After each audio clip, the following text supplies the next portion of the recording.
CA, Alberta's only regulated online gambling website. Bomb. First pitch, center field. Frelick was deep coming up. He slides against power. Taylor Cruz can fly. He storms to second. Cheering gathers into the track. Williams bring back to the top. Taylor Cruz. On Sports 1440. And the Oilers Nation YouTube channel. And watch out. McKinnon's got wheels. McKinnon's going to go right around Middleton. Here he comes again. Hello. Here come the Hats.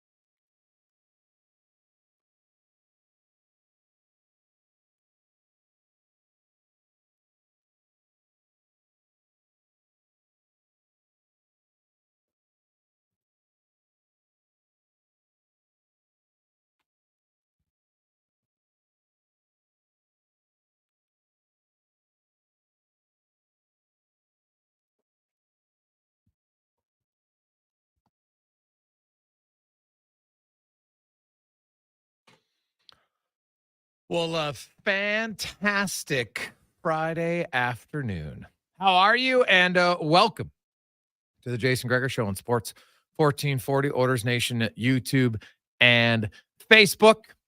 The Gregor Show, as always, presented by PlayAlberta.ca, Alberta's only regulated online gambling website where 100% of the revenue stays right here in the lovely province of Alberta at PlayAlberta.ca.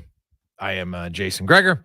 He is Connor Halley, and it is a game day. And man, what a weekend! If you are an Oilers fan, it is set up to be for the Oilers. They take on the Arizona Coyotes, who this is probably their last visit as an Arizona franchise to Edmonton.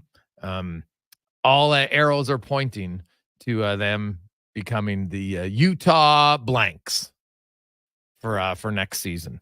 You had Clayton Keller speaking today saying there really hasn't been much communication. Now we hear report their GM is going to be flying in to address the team. And well, now they play in Calgary on Sunday and then they're home next Wednesday to the Oilers. Why would your GM just magically fly in the middle of a road trip? Let's be real here. Like, there's only one reason why he's flying in. So, but hey, the Coyotes tonight, I'll give their players credit. Despite everything that was swirling around, they went into Vancouver and defeated the Vancouver Canucks in overtime. The one thing the Coyotes can do right now is score goals. Since March 1st, they have the 5th most goals in the NHL. Oilers are 4th. They are 5th. Now, the reason they've won just one game over 500, they're 11-9, is because they give up way too much. They're still giving up 3.4 goals per game while scoring 3.65. The Oilers, they're giving up 2.4. The Oilers have the, what are they, 3rd in goals against since March 1st? And if you actually look at it, how about their 5-on-5? 2nd best in the NHL. Like at home ice, they are giving up nothing. They're 10-0-1 in their last 11 home games, and only twice have they allowed 3 goals in a game. Once was in the 8-3 win over Buffalo, and the other time you needed overtime, and that's right down to the final second before Lehkonen scored against Colorado. So that's it. They don't give up much at all on home ice. They have become an absolute force at home, and they'll want that to continue tonight. There won't be Connor McDavid. They didn't have him on Wednesday. They didn't miss him. I know it's only one game. As I've said, good teams can overcome injuries to key guys for short periods of time. I think if it lasts too long, then it gets a lot harder. But the Oilers, if they play up to their potential, this is a game they should win. And then that sets up an absolute barn burner tomorrow night against the Vancouver Canucks. Now, the Canucks will be in Edmonton later today. They'll be rested, sure. But honestly, when you play back-to-back and you're not traveling, it's in your same city. It's not that hard. Not nearly as hard. So the Oilers, you win tonight, trust me, they will be amped up for that game tomorrow night because guess what? first place on the line. If the Oilers win, they're tied with Vancouver, but they'll have a game in hand. If the Canucks win that game, pretty much punch their ticket. They're finishing first because they'd be 4 points up on the Oilers. And Edmonton only have 3 games left. Hard to make up 4 points when you only got 3 games, right? Vancouver would then just need to win 1 of their final 2 games. And then they would be finishing in first. But Saturday night, hey, they can't look past tonight. Don't make no mistake about that. And the Oilers players, they talked about it today. They'll make the mistake if they do it. However, the Oilers have not overlooked the bad teams in the NHL this year. They're 23-4-1 against the bottom tier of the NHL. That's the worst 11 teams: Seattle, Calgary, Montreal, Ottawa, Anaheim, San Jose, Chicago. You know who they are. The Oilers are 23-4-1 against those teams. 1-0 against the Coyotes. They beat them 6-3 in their 52nd game of the season in Arizona. And then they, of course, will play there in game 81 next Wednesday. But that is tonight just presents another opportunity for the Oilers to keep climbing the standings. And the home crowd, you guys have been into it. The home fans, they played their part. It's been. I'd say this. I think Rogers Place in the regular season this year is maybe been the loudest I've heard it in quite some time on a regular basis. Now, not every moment of every game, don't get me wrong. But I found there's been lots more natural fan noise at the games. Not contrived, not, well, we got to wait till the big screen comes up. I'm just talking fans getting in the game themselves, and I think it's awesome. I think it's more fun. For the fans, it's definitely louder, and the players are responding because they've been excellent on home ice. Other news today, the Vegas Golden Knights announced that Mark Stone has been cleared to skate. He was in a non-contact jersey on the ice. So here's the thing about Mark Stone, and I've said this from day one. I'm not going to worry about it until Mark Stone's back because I don't discount he was injured. No team in their right mind is going to say, hey, why don't we sit out one of our best players for 2 months? Right? I don't discount that he was injured. What I question now is the injury that they announced. They announced it was a lacerated spleen. It is fair to question if it was actually a lacerated spleen. Was it an enlarged spleen? Maybe. Doesn't take nearly as long. I talked to multiple different people who cover people who have had a lacerated spleen. The most serious ones, you're talking 6 months. They said on 3 to 6 months. When I asked them, I said, what about playing contact within 2 months? And they're like, no. Now, these are medical experts, not me, and not Struddy, no offense, right? Not people who took one science class, right, at the University College of the Caribou. No, I'm talking actual people who work in hospitals, who are doctors, who have done surgeries, who treat people who have had this. And they say 3 to 6 months. But magically, Mark Stone is going to be 2 months? Give me a break. So it is impossible not to question what they put out there. I don't question that Stone was injured. Right? I don't question that. Now, someone will say, well, it doesn't matter what his injury is. Maybe, but it does. If you're going to report that it's a lacerated spleen, which is serious, and then people are like, well, yeah, should be on LTR for a long time. It's different than saying, well, you know what? He's got an enlarged spleen. Because an enlarged spleen, for those who don't know, that can come from trauma, and then it becomes infected. Right? And then you get, that can last, it varies from person to person. It's still serious, don't get me wrong. But you have a lacerated spleen? How is he magically healing quicker than anybody? How is this possible? So, you know what, though? I don't think it's going to matter. I think it would be awesome that Vegas goes out there, wastes assets to get other players because they had the new cap space, and then just gets crushed in the first round. It'll be fantastic. What benefit do they get? Nothing. And that's how it should be. So, but to me, it is impossible not to look at that as ultra shady. If indeed he's ready to go. Now, non-contact jersey. But it's 8 days before the playoffs. Yeah. So, cost me a few $100 too, which is fine. I have no problem with that. Actually, 100. But away we go. So we'll see. But that is pretty grotesque looking. The first year when he got injured, he's out. He comes back 10 games before the regular season. There's no LTIR benefit. Fine. I have no issue with it. Last season, now he was out for quite a while. And again, it's never questioning the injury. It's the timeline of when they return. But this one, it's both.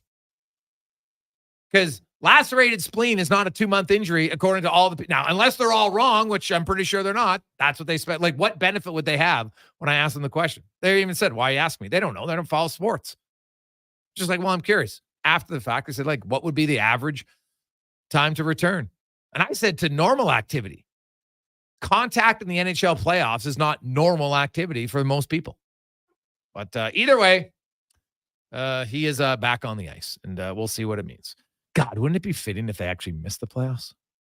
Now, the odds of that are very, very low, right? Because they have a 3-point lead on on St. Louis, and they have 3 games remaining.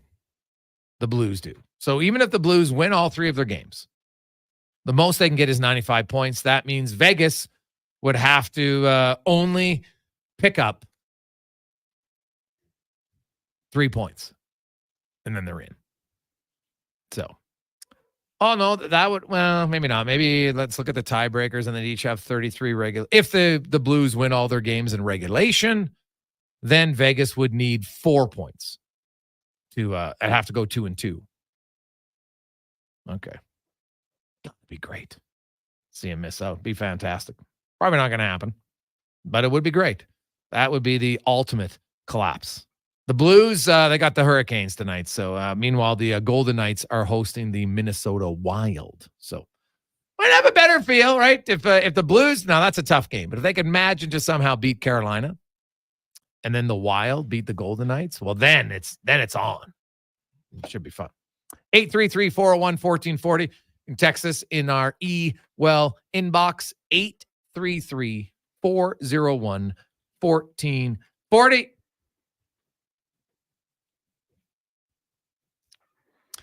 Hey, Gregor, do you think the league would investigate it? Well, fair question. How could you, who would say it's a lacerated spleen? Right? Did they call it a lacerated spleen and it wasn't? Again, I don't discount that Stone was injured because no team in the right mind who had been floundering to begin with is going to put him on LTIR with a fake injury. It's not happening. No player is going to fake an injury for 2 months. So I don't believe that he faked the injury. I believe what they reported publicly, what the actual injury was. That's what I question. Just based on what the medical experts will say. So that's how I'd question it. It's not ideal at all. Cons, what do you make of it? Well, the timing is interesting, Gregor. We had a lot of people in Fantasy Frenzy getting pretty fired up that the Vegas Golden Knights would do this. To me, it's more of an NHL thing. If that's the case, you're trying to create that cap space at the deadline to acquire more pieces.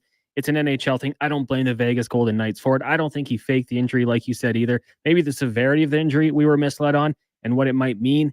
Still want to see how long it takes before he gets out there, right? He's wearing the non-contact jersey. The playoffs are just over a week away. So we'll see when he gets in there. But man, a lot of people out there, a lot of our texters were suspicious of it when it happened. Still fair to be suspicious now to see when he gets back out there and how he looks. But very interesting. I'm really hoping there's the hockey gods in play tonight, and we see the Golden Knights lose and the Wild. Sorry, the St. Louis Blues win. But also, if the playoffs start today, Golden Knights Stars, how good would that playoff series be? So it's a little bit sus, Gregor, not going to lie.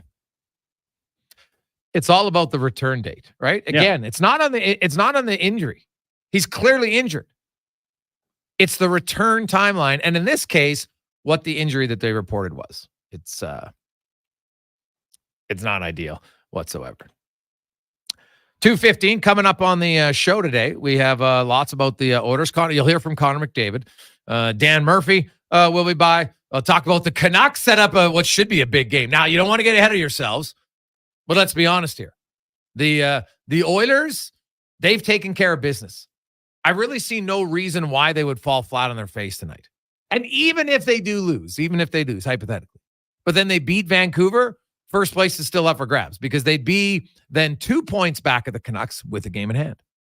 Now, Vancouver would own the tiebreaker, right? That's the one thing you have to keep in mind is that Vancouver owns the tiebreaker. So the Oilers would have to finish ahead of them because they have more regulation wins right now. So, but if Edmonton does what they should do, and that's defeat Arizona, man, then you can say that first place is legit there, especially if you beat the Canucks in regulation on Saturday night. Even if you don't beat them in regulation, you beat them in overtime, you'd be a point back, but you'd have a game in hand. Right now, the Oilers, they would play San Jose on Tuesday. Then they play San Jose Monday, Arizona Wednesday, and then a Colorado game Colorado probably has nothing to play. Well, I shouldn't say nothing. Them and the Jets. How about this? That's the one matchup that's not 100% secured, but it's very close. Dallas needs 1 point, and they secure first place in the Pacific Division. They need 3 points. Yeah, 3 points to guarantee right now first place in the Western Conference. So it looks like Winnipeg and Colorado are going to play each other, but now that's come down to home ice. Like, look at this. They each have 3 games left. They have 104 points. And the Jets own the tiebreaker because they currently have 2 more regulation wins than the Avalanche. The Jets they found their game again. Winners of 5 in a row. Hellebuck is on fire again. That's going to be a hell of a series. That's the one series we know for sure in the West. In the East, Boston is 1 point up on Florida, but they have a game in hand. Toronto is pretty much locked in to third place. I don't see how they're going to, they'd have to win all their games. Florida would have to lose all their games to catch Florida. And lose all their games in regulation. If they get 1 point, that guarantees them second. So we shall see. It's gonna be fun. And the playoff race last night, if you were watching, the Islanders, they've suddenly won 6 in a row. They're 8-2 in their last 10. They got 89 points, and they are 4 points up on 9th place Washington with 3 games left. They've pretty much punched their ticket to the postseason. The most points Washington can get is 91. Now, they currently would own the tiebreaker. So the Islanders have to guarantee they got to go 3 points in their final 3. That's if Washington wins all their games or Detroit. And unlikely in both cases. We'll see. Take a quick break. We'll return to the Gregor Show presented by PlayAlberta.ca. Gather around the radio, kiddies.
222. Welcome back on a positive Friday on Sports 1440, Oilers Nation YouTube and Facebook. Coming to you live in the Ewell studio, ewel.ca. Oilers and Coyotes tonight, and then the Oilers and the Canucks tomorrow, and it could be a first place battle. Will be much more intriguing if the Oilers are victorious tonight against Arizona. This Calvin Pickard will get the start and goal. Stetcher is in. Cody Ceci getting the night off. He's banged up. Connor McDavid still not cleared to play. He won't go tonight. He said it's a day-to-day, so tomorrow will be a game-time decision for Connor McDavid. And I think we might see Derek Ryan back in for Sam Carrick. Not 100% sure on that one, though. Let's go around the NHL now, brought to you by McDonald's. No, baby, stop in. It's basically your last weekend if you want to try to get the small fries along with the small drink and either the Junior McChicken or the McDouble. The McDouble is amazing. I have to say, if I had to pick between the two, it would be the McDouble. Get it right now, only at McDonald's. As former NHL general manager, ace analyst now on Sirius XM, Gord Stellic joins us. And Gord, when Mark Stone got injured, they're like lacerated spleen. I'm like, that's no joke of an injury. I talked to some medical people and like, yeah, that's like could anywhere from 3 to 6 months. I'm like, oh, that's brutal. Well, here we are. It's less than 2 months, and he's already skating. Now he's not cleared for contact, but he's skating. And I know that sometimes guys can skate for 3 weeks before they actually play a game. I get that, but this looks shady as you know what. And it's like, I don't discount that he was hurt, but I discount the severity of the injury and what they reported it as. Well, that's a tough one because you're, I'm sure bending the rules in general is something that you like. Look, this weekend when you're talking about players leaving their NCAA schools and all of a sudden signing with NHL team, they're not allowed to have any agents help while they're, while they're playing with the school, and they have advisors that go on. So, I mean, boy, that's a pretty significant injury. I'm going to leave it at that. They're good at whatever, if you want to say, playing the rules, using the rules in Vegas, and it'll be good to see Mark Stone back. But I like to see the more healthier players, the better in the playoffs. Yeah. So, you know what?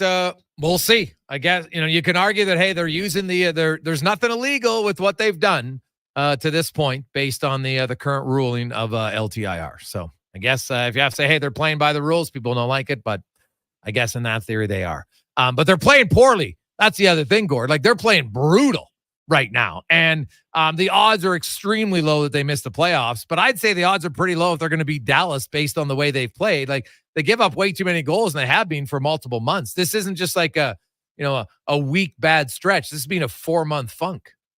Yeah, well, that's the salient point, Jason. You're right about that, in that, they're healthy again, relatively healthy.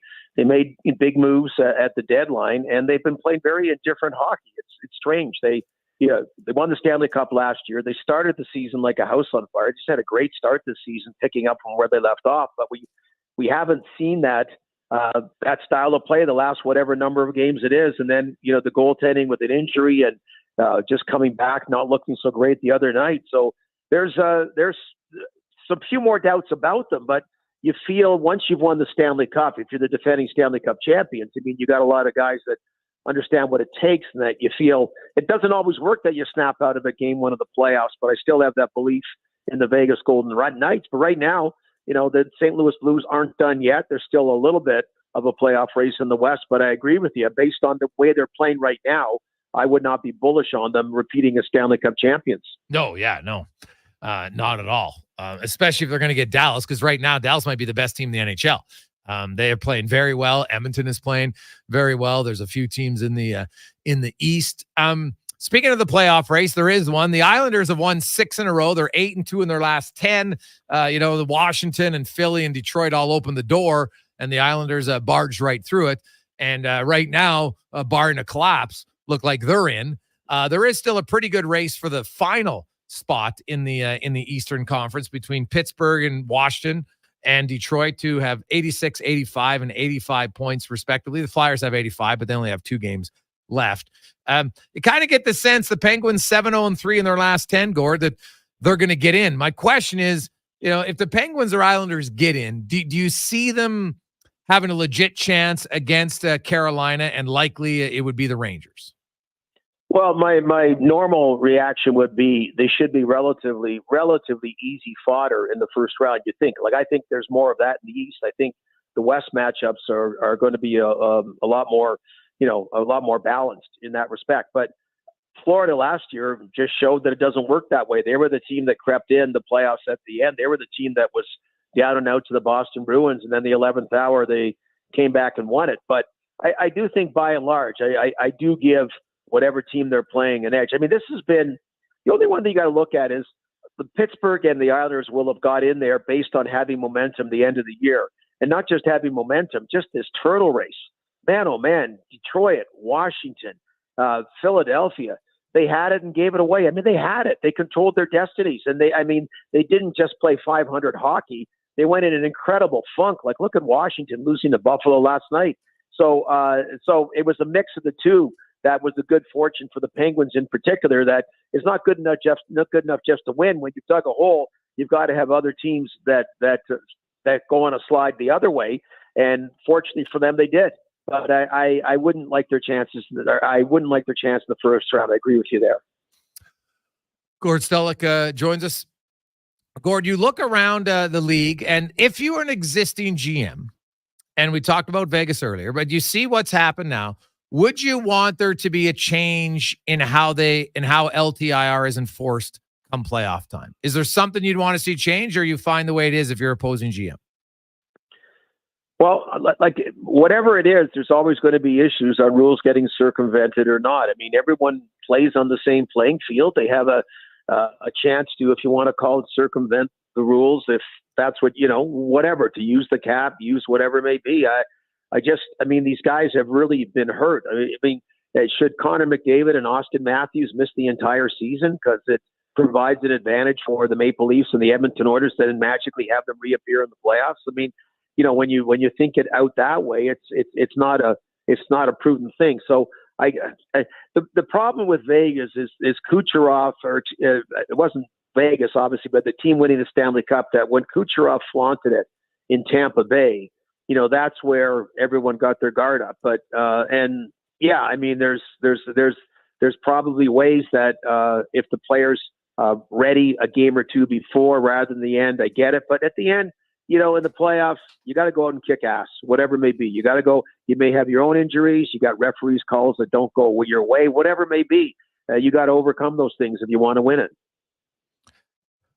Well, 100%, you'll have to. From an outsider view, do you see the Oilers as a different team than the previous 2 years heading into the playoffs? Well, last year, well, first of all, I think when you get that kind of experience, I think there's a lot of value in the experiences. There's a lot, Toronto and Edmonton are really similar in that respect. Great young talent that's kind of, grown and matured together, never quite have had the playoff success they wanted, especially in Toronto. I just think last year when Matthias Ekholm came on board, and then Evan Bouchard, his elevation, still having Darnell Nurse as well, that the depth on the blue line that had always been questionable at Edmonton has really been realized this year. And I think whether it's Paul Coffey being involved or whatever it may be, that it's come together quite well. So that's I think a significant plus I see this year for the Edmonton Oilers. Yeah, that's helped them for sure. As Gord Stellic joins us. Gord, the Arizona Coyotes, sounds like they're not going to be there very long. Sounds like their GM's flying in to address his team. And a GM's never just going to fly in to address their team late in the year when they're out of the playoffs, when you're coming back home on Monday, right? Like, it's pretty obvious what he'd be addressing here. It's, to me, that's a sign. I don't need to see an official announcement. There's no reason why I don't think that the GM, there's either going to fly in and tell them, guys, all the reports are wrong, or this is happening and I wanted to tell you face to face. Well, yeah, you look at the Atlanta-Winnipeg situation happened relatively quick. It happened later in May. It sounds like this one, maybe they're going about it the right way. Maybe they're looking at when the season ends, giving the update to everybody involved about what goes on. And if you may not be happy about it, obviously it was a bigger move for coming from Atlanta to Winnipeg. than it would be coming from Phoenix to Salt Lake City, or where it seems like they're going to go if that move happens. But I'm all for the move. I'm tired of this story. And actually, the players on 31 other NHL teams are tired of it too, because it's a partnership now. I mean, revenues generated are why how the cap gets set, the salary cap, what you can earn. So it's costing everybody money. What's going on in Arizona, playing in a 5,000 seat arena, and there's really no end in sight. I mean, you got this auction coming up, and so if you win it, it's at least another 3 years you're in that arena. And already you got the mayor of Scottsdale saying that he's not even on side about it. So it's not even like everybody's so I think for the NHL to say uncle, that's because they've been incredibly patient. So hey, if the move's going to happen, we know the game's big business now, and that's a part of big business that you gotta get up to speed with the other 31 partners' possibilities of income generating. What do you think the realistic chances are the NHL would ever expand with another team in Southern Ontario? Oh, I think that's a possibility. I think you got 3 teams in the New York area. You've got 2 relatively close in the Los Angeles area. There's an urban myth, whether it's fact or not, I don't know. But because the 2 biggest owners of Maple Leaf Sports and Entertainment are the 2 biggest media conglomerates, Bell Globe Media and Rogers, and when they became partners, along with Larry Tannenbaum being the third guy, there's talk that it's already set up that at some point there, whether you call it a shotgun arrangement or not, that one team, one media giant gets one and the other gets a new team. And any indemnification payments are considered paid, because that's always a big problem moving in someone's turf. You've got to work it out with the existing franchise there. So that's one fact or fiction that is there. And absolutely, a second team could be very successful in this area, no problem. Well, I agree that it would be successful. What do you think? Yeah, you're in that market, you've been around. What would it take? What would the league have to give Toronto? And I know even Buffalo. What about the territorial rights? How hard would it be to make it happen? Oh, so no, the indemnification. That's what I meant. That there would be no territorial rights payments to the Leafs from this new team here. Whatever. I know there's always that argument: are you infringing on the territory of Buffalo because Buffalo's further away? But you can argue it's within the territory as the crow flies over Lake Ontario. So the understanding is that in this particular case, territorial rights with the existing Toronto Maple Leafs, which would be significant if it was me or you trying to put a team in there, that are worked out are zero as based on this agreement, this prearranged agreement that might be in place. Okay. Interesting.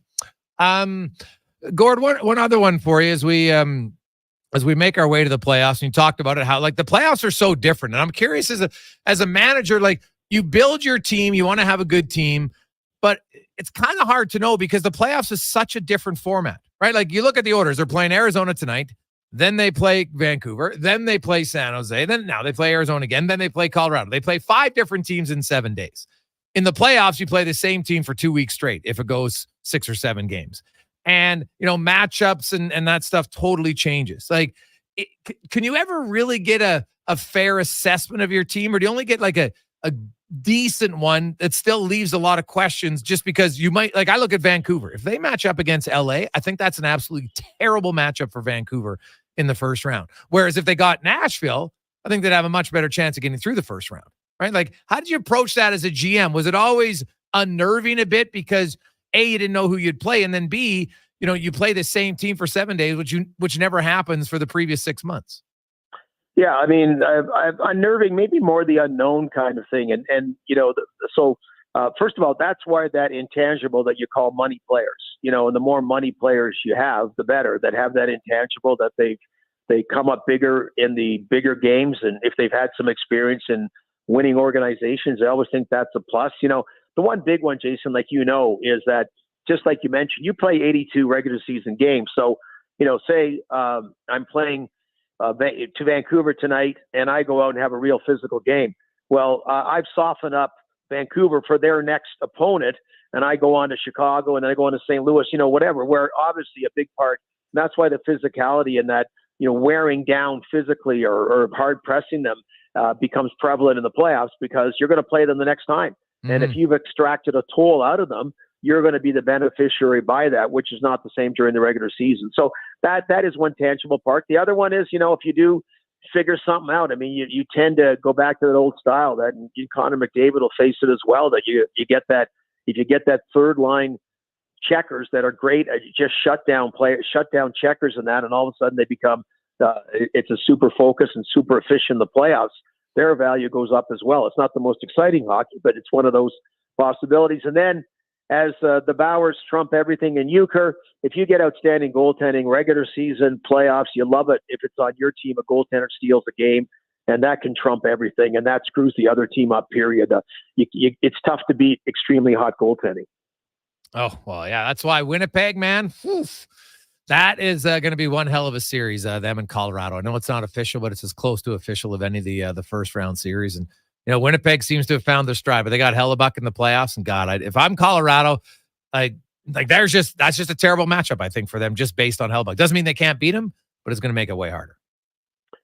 Brad Brossoit played well last night. I mean, that gives them depth, but obviously they're going to ride Hellebuck. And again, this about being home or away, like Winnipeg's not had great home playoff success the last number of years, but then on the road, Colorado, just based on the altitude, but also their ability, it's not been a great place to play in as well. So again, you get in the whole thing about when is home ice advantage a big advantage for a particular team, and maybe when is not such a big deal. But you're right about Winnipeg and Connor Halley. I mean, that's why with Vancouver, if they don't have a healthy Thatcher Demko, that's a very different Vancouver Canuck team in the playoffs.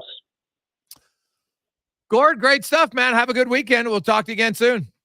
Okay, Jason. Take care. There you go. That is Gord Stellic from Sirius XM. And hey, man, the Oilers, I will say, I've been crunching a lot of numbers on the Edmonton Oilers, and I try to compare it to other years. You can never predict who's going to win, but there are certain stats that are a much better indicator for playoff success.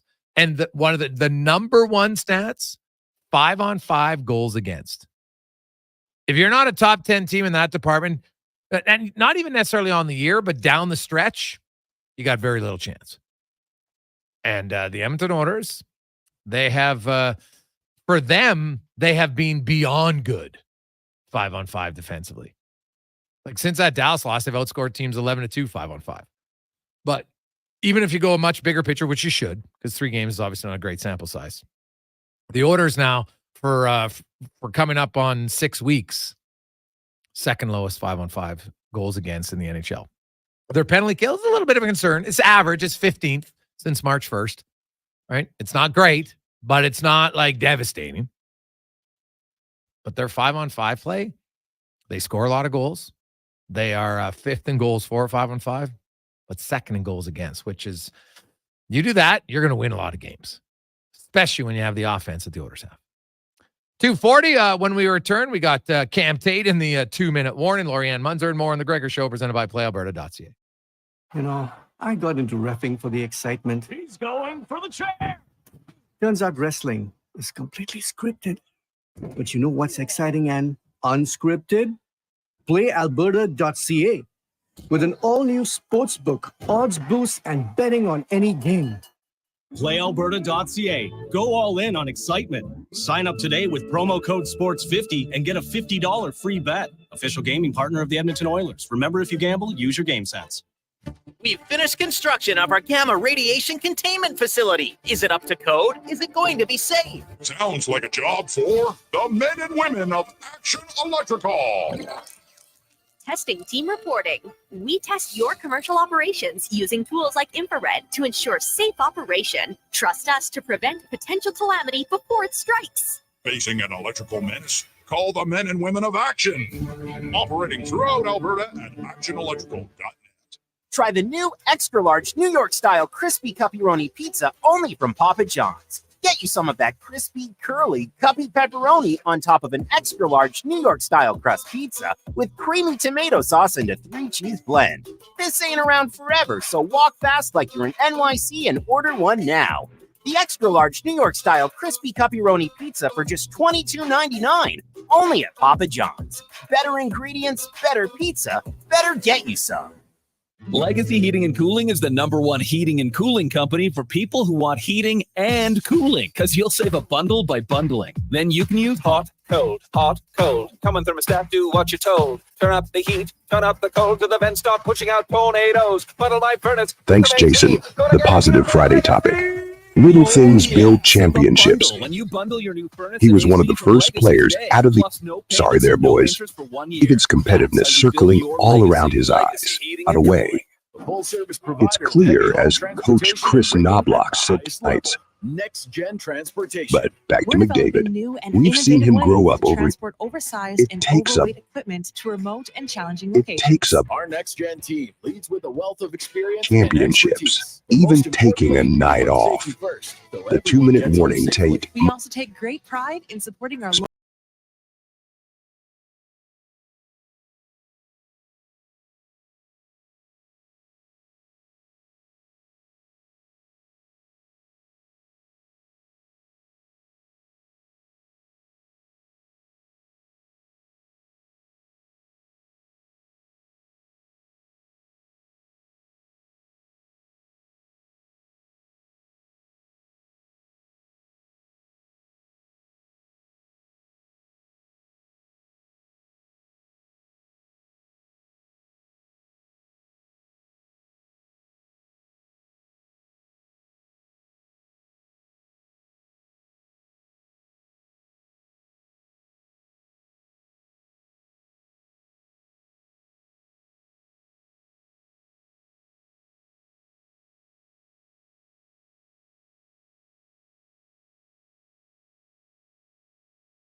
Back, Jason Gregor, Connor Halley with you on Sports 1440, Oilers Nation, YouTube, and Facebook. It's time for the 2-minute warning with Cam Tate. Of course, Cam has cerebral palsy and a longtime reporter in town, but he's always wanted to be in radio, but due to cerebral palsy, doesn't speak clear enough.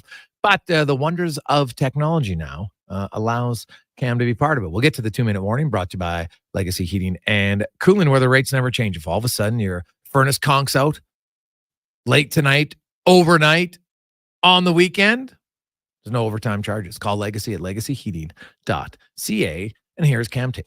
Thanks, Jason. The Positive Friday topic. Little things build championships. He was one of the first players out of the Edmonton Oilers dressing room. Going on 4 hours now, he looked fresh, competitive, ready to go. And not even a foot away from Connor McDavid there, we know signs of a limp or favoring in an arm, a leg, or an eyelash. Sorry there, boys. McDavid's competitiveness was circling all around his eyes. He has gained experience after 643 games in the National Hockey League. And he not only appreciates, but understands the only game that matters is the next one. And McDavid has been at 100%, and then some for most of his career. So when something doesn't feel right, 100% right, he now knows when to opt for an Edmonton Oilers tracksuit and watch the game comfortably in the dressing room than dancing around the ice with his magical plays only a skate stride or a shot away. It's clear, as Coach Chris Knobloch said to the assembled media around him, that if this was a playoff game tonight, McDavid would go, no question. But since playoffs are a little over a week away, resting McDavid is a wise move. It also gives the birthday boy, Ryan Nugent Hopkins, A chance to fire up with a lightning bolt speed on the Oilers' power play, a role McDavid has. Nugent Hopkins would like to improve his record on the big skate. He said he was 1 for 2 on his entries. Wednesday night in the Oilers' impressive win over the Las Vegas Golden Knights. But back to McDavid. We've seen him grow up over his years here in Edmonton. His interviews are more thoughtful now. He handles himself with grace and class.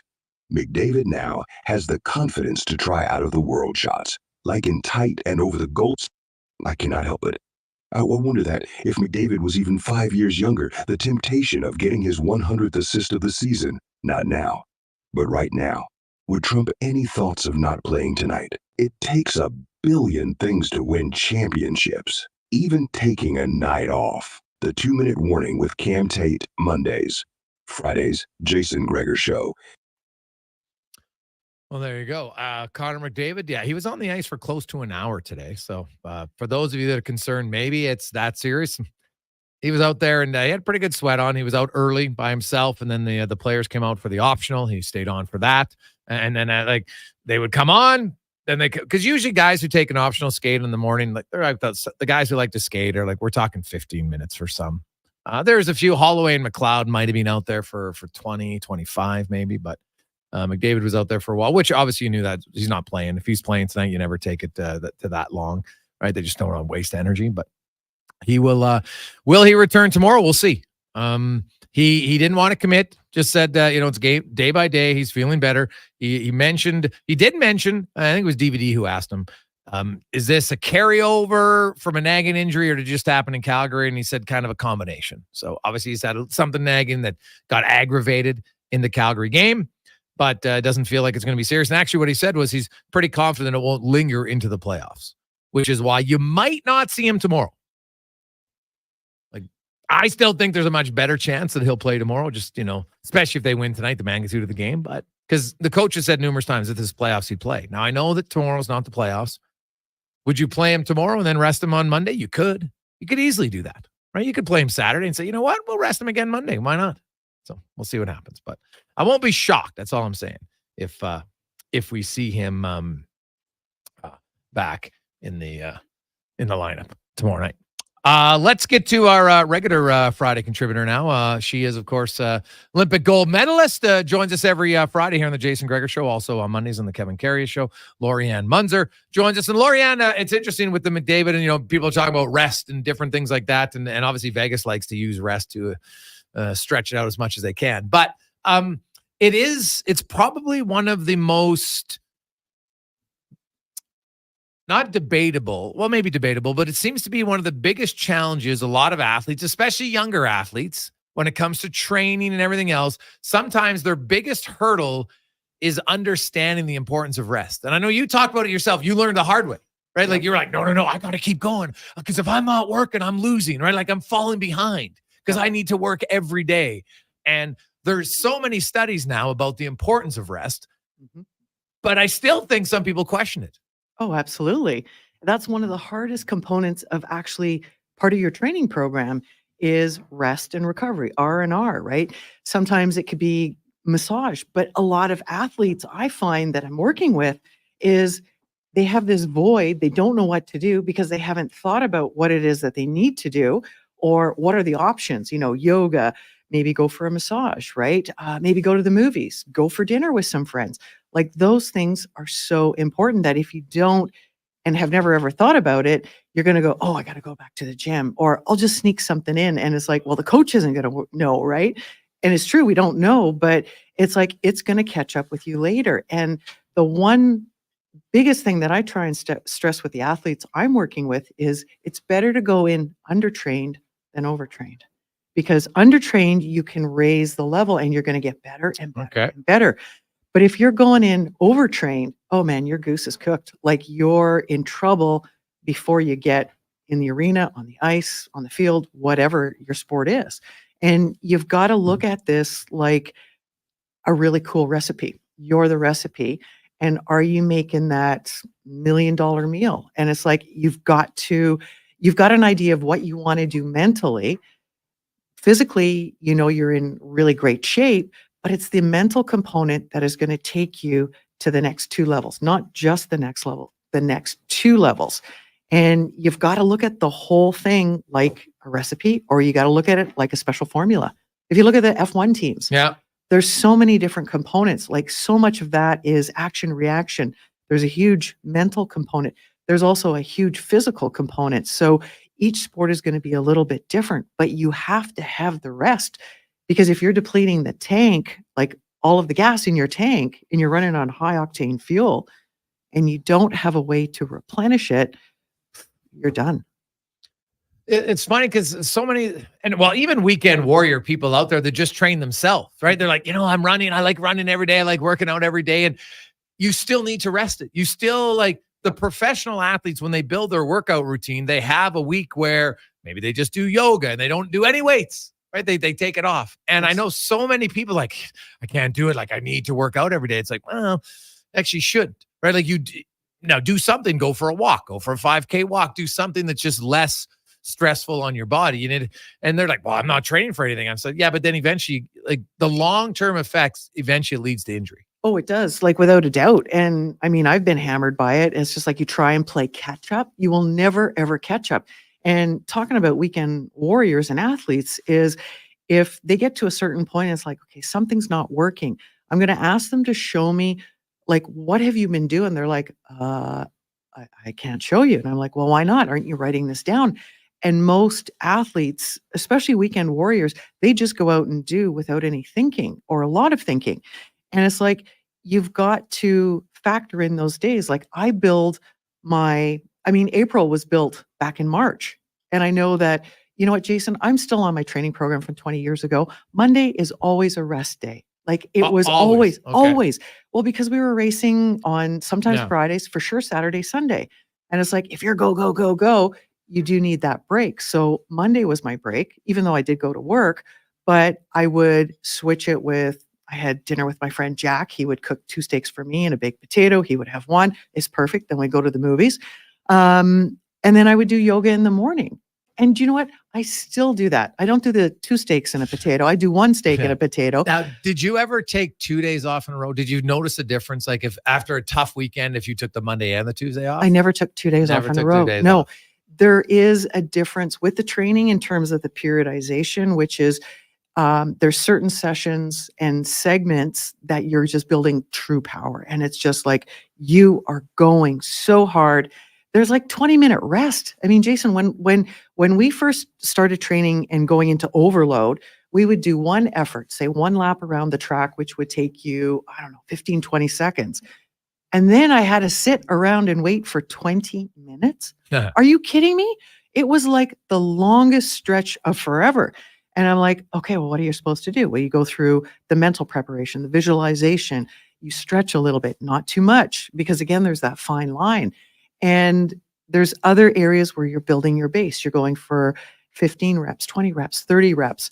There's times when I was swimming in the pool. There's times when you go for a 2 or a 3 hour bike ride that is a massage with your legs. We called that active recovery. You weren't going like really hard. You dawdle up the hills. We'd hit them in the River Valley, Cameron Heights. But typically you would try and stay on the flats so that you are working the proper system. Zone 1 was more endurance. Zone 3 is like red line. And if you're going to red line and be going really, really hard, you also want to be focused in that, because you only have a finite amount of time and power. And then your tank is depleted. Then you got to sit out for, 15, 20 minutes and then come back and do it again. So those are really important. We also had times too when we were doing certain segments where we would test and train. And this was the most funnest game. We played the 1 second rule. So the guys were about 1 second faster than I was. And we would start with a flying 200. We clock the last 200 meters of the track and you get a time. That was the standard. And then when your time, because we did multiples, we had, I don't know if it was 5 minutes or 10-minute break in between, but we had a set break. And if your time got below 1 second, so if it was 1 second more, then you got shut down. What? Yeah. So this was a testing. This was part of the training and the preparation. And I kept going. I think the guys shut down at about 7 or 8. At number 12, I got shut down because I kept doing the same time. I don't know what it was that I was doing that was different, Maybe it was because I went to work and I got to sit down, so I got to rest. But so it you was, were able to maintain the consistency, and you think that was because you had a very consistent routine? I've always had a consistent routine, but I think genetically, I got faster and faster and faster the more that we did. And that was a really great note to make note of and go, okay, then maybe this was because of my age, because I was older than the guys I was training with, is maybe I needed a little bit more of a slower, longer warm up than everybody else. So Yeah. this is where really paying attention, writing down what it is that you're doing for training, and then analyzing it like a scientist is so vital, because you may not think you need rest, but your timing and your performance will show you that you do. Laurianne Munzer joins us. And the other thing really is what you mentioned there is you have to learn as every athlete, what's good for Bob or Cheryl might not be good for Doug. And so I might need, because everybody's going to have their body reacts differently, whether it's physically or just, maybe mentally. Some people, they need, like, you talk to players, I'm sure you had different cyclists. Like, some people need to be in the zone. They got to have their headphones on. No one talk to me for 45 minutes. Other people, like, I got to talk to everybody. And the less I think, the better I am. Exactly. Right? Yep. And so do you think that works though with rest as well? Are some people better suited with more or less rest? That's a really good question. I think it's what you do with the rest time. I mean, take a look at this. We've talked about, some people learn better auditory, some people learn better visually, some people learn kinesthetic better wise, or a combination. What about introverts and extroverts? Because athletes are going to be a combination of that. And the question comes down to, where do you get your energy from? Where is your energy depleted the quickest? Because certain people will all tip us off, right? And then others, you go and you hang out and it's like, oh, my cup is full. So it all depends. And that's where, number one, you got to know how you work best optimally. What happens when you get under stress? What happens when the bottom falls out and you're just like, I have no idea what to do, because it is going to happen. And it's that formula, it's that recipe. How much is too much? How much is just right? Goldilocks effect. And how much is, oh, we didn't do enough. Yeah. And athletes and people go more on the more, where I always look at it, less is more. I would rather you do one less rep, one less lap, one less ride, because you will come back hungrier. But if you have a hole, if you've got a rest spot, you got to know what you're doing, because otherwise your head is going to tell you to go do something different that's going to sink the apple cart. So that's your advice on when you have a rest, have a plan. Like for you, it was Monday night, I always went to a movie. Yep. So it got me out of my thinking. Took my mind off of basically, and be like, or maybe because your personality is like, well, I have to do something. And so this is what I know I'm doing. Right. Yes, So, exactly. Yeah, that makes sense, I think, for people. So, even if, and this relates to a lot of our, because let's be honest, 99.9% of our audience is not professional athletes or are not training in a high level sport. But even if you have a workout routine at home and you want to work out 4 days a week, right? It's a lot easier to get into that if you set your schedule, stick to it, and then have things to do on those other days, right? It's like, okay, I work out Tuesday, Wednesday, I take Friday or Thursday off. I work out Friday, Saturday, for argument's sake. Perfect. Right. Then I'm going to, on those days off, I'm doing a walk, or maybe that's the day you know what?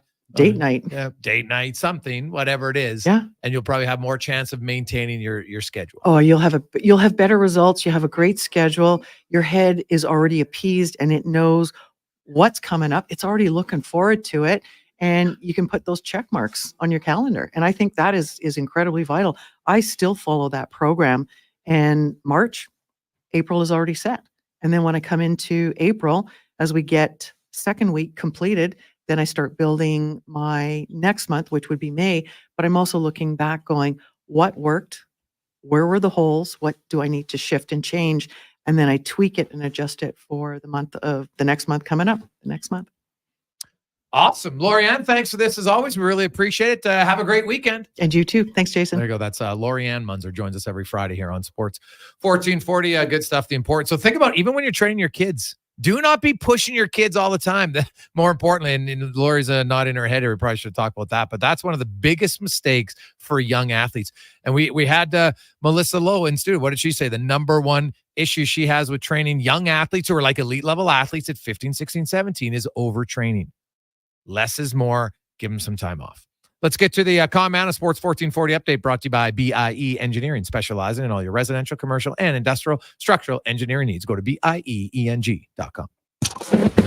This is the Sports 1440 update. Game day, the Oil back in action tonight, taking on the Arizona Coyotes. Puck drop just after 7 o'clock. Calvin Pickard gets the nod between the pipes for the Oil. Connor McDavid unlikely to play in this one. Elsewhere on the NHL, the Blues host the Canes. Preds taking on the Blackhawks. Wild up against the Golden Knights, and the Flames taking on the Ducks. For those Vegas Golden Knights, Mark Stone gearing up for a return. The team announcing that their captain has been cleared to practice with the team. He was on the ice today in a non-contact jersey. He's recovering from a lacerated spleen sustained on February 20th. In the association, the Raptors are in Miami to take on the Heat. Nets taking on the Knicks. Cavs host the Pacers. Celtics taking on the Hornets, and the Bulls in Washington. In the majors, the Jays kicking off the series against the Colorado Rockies. First pitch set for 5:07. Two teams meeting tomorrow and Sunday. We'll have those games for you here on Sports 1440. Tomorrow at 1, Sunday at 11:30. In the AJ Championship Series gets going tonight with Whitecourt hosting Calgary out in Whitecourt. Puck drop at 7 o'clock in that one. We've got 4 games in the playoffs tonight in the dub. Kelowna is in PG. Portland hosts Everett. Swift Current in Moose Jaw, and Saskatoon taking on Red Deer. And at the Masters right now, Bryson DeChambeau atop the leaderboard at 7 under par. We've got Max Homa and Scotty Scheffler tied for second spot at -6. As for the Canadians in the field, Corey Connor is 1 over. Adam Hadwin 4 over par. Looks like he'll just get past the cut. Mike Weir, Nick Taylor both expected to miss. Weir +7, Nick Taylor 12 over. Coming up in hour 2 of the Jason Gregor Show, we will be joined by former NHLer Shawn Brown. He'll join us to co-host from 3 to 5. Also, Dan Murphy will join us to discuss the Vancouver Canucks. I'm Connor Halley. This has been a Sports 1440 update. Sports 1440, a Stingray radio station broadcasting on Treaty 6 territory. Download the free iHeartRadio app and listen to CKJR wherever you go. Building or renovating, you want to work with someone who sees and understands your vision. BIE Engineering is a family-owned, experienced structural engineering consulting firm serving commercial and residential clients in Edmonton and surrounding area. Homeowner or large company, they'll work with you to help see your ideas through. BIE Engineering can help prevent problems, deliver solutions, and minimize your risk. BIE Engineering. Request a quote for your project today. Visit BIEENG.com. When you think trucks, you think GMC. When you think GMC, you think Wolf GMC. It's truck month, and there's no better place to find your new Sierra. We have 0% financing up to 60 months or $8,000 discounts from GMC. And that's not all. We're clearing out remaining 2023 Sierras with discounts as high as $16,000. Fantastic. If you're a Costco member, Friday there's even more deals on a afternoon. number of Buick and GMC SUVs. So 0% financing, huge discounts, Costco savings, plus a 222. great selection of vehicles. All at Wolf Gonna buy GMC playoff. Buick. Experience more at the Edmonton Expo Center. Come for Canada's largest trade Two show, the 40. biggest names in entertainment, exhilarating sporting events, and more. Stay for the experience. But it doesn't end there. Maximize your brand exposure with Edmonton Expo Center's new cutting-edge feature screens, spanning Western Canada's largest venue space. Captivate an annual audience of over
It's after 3 o'clock on Sports 1440.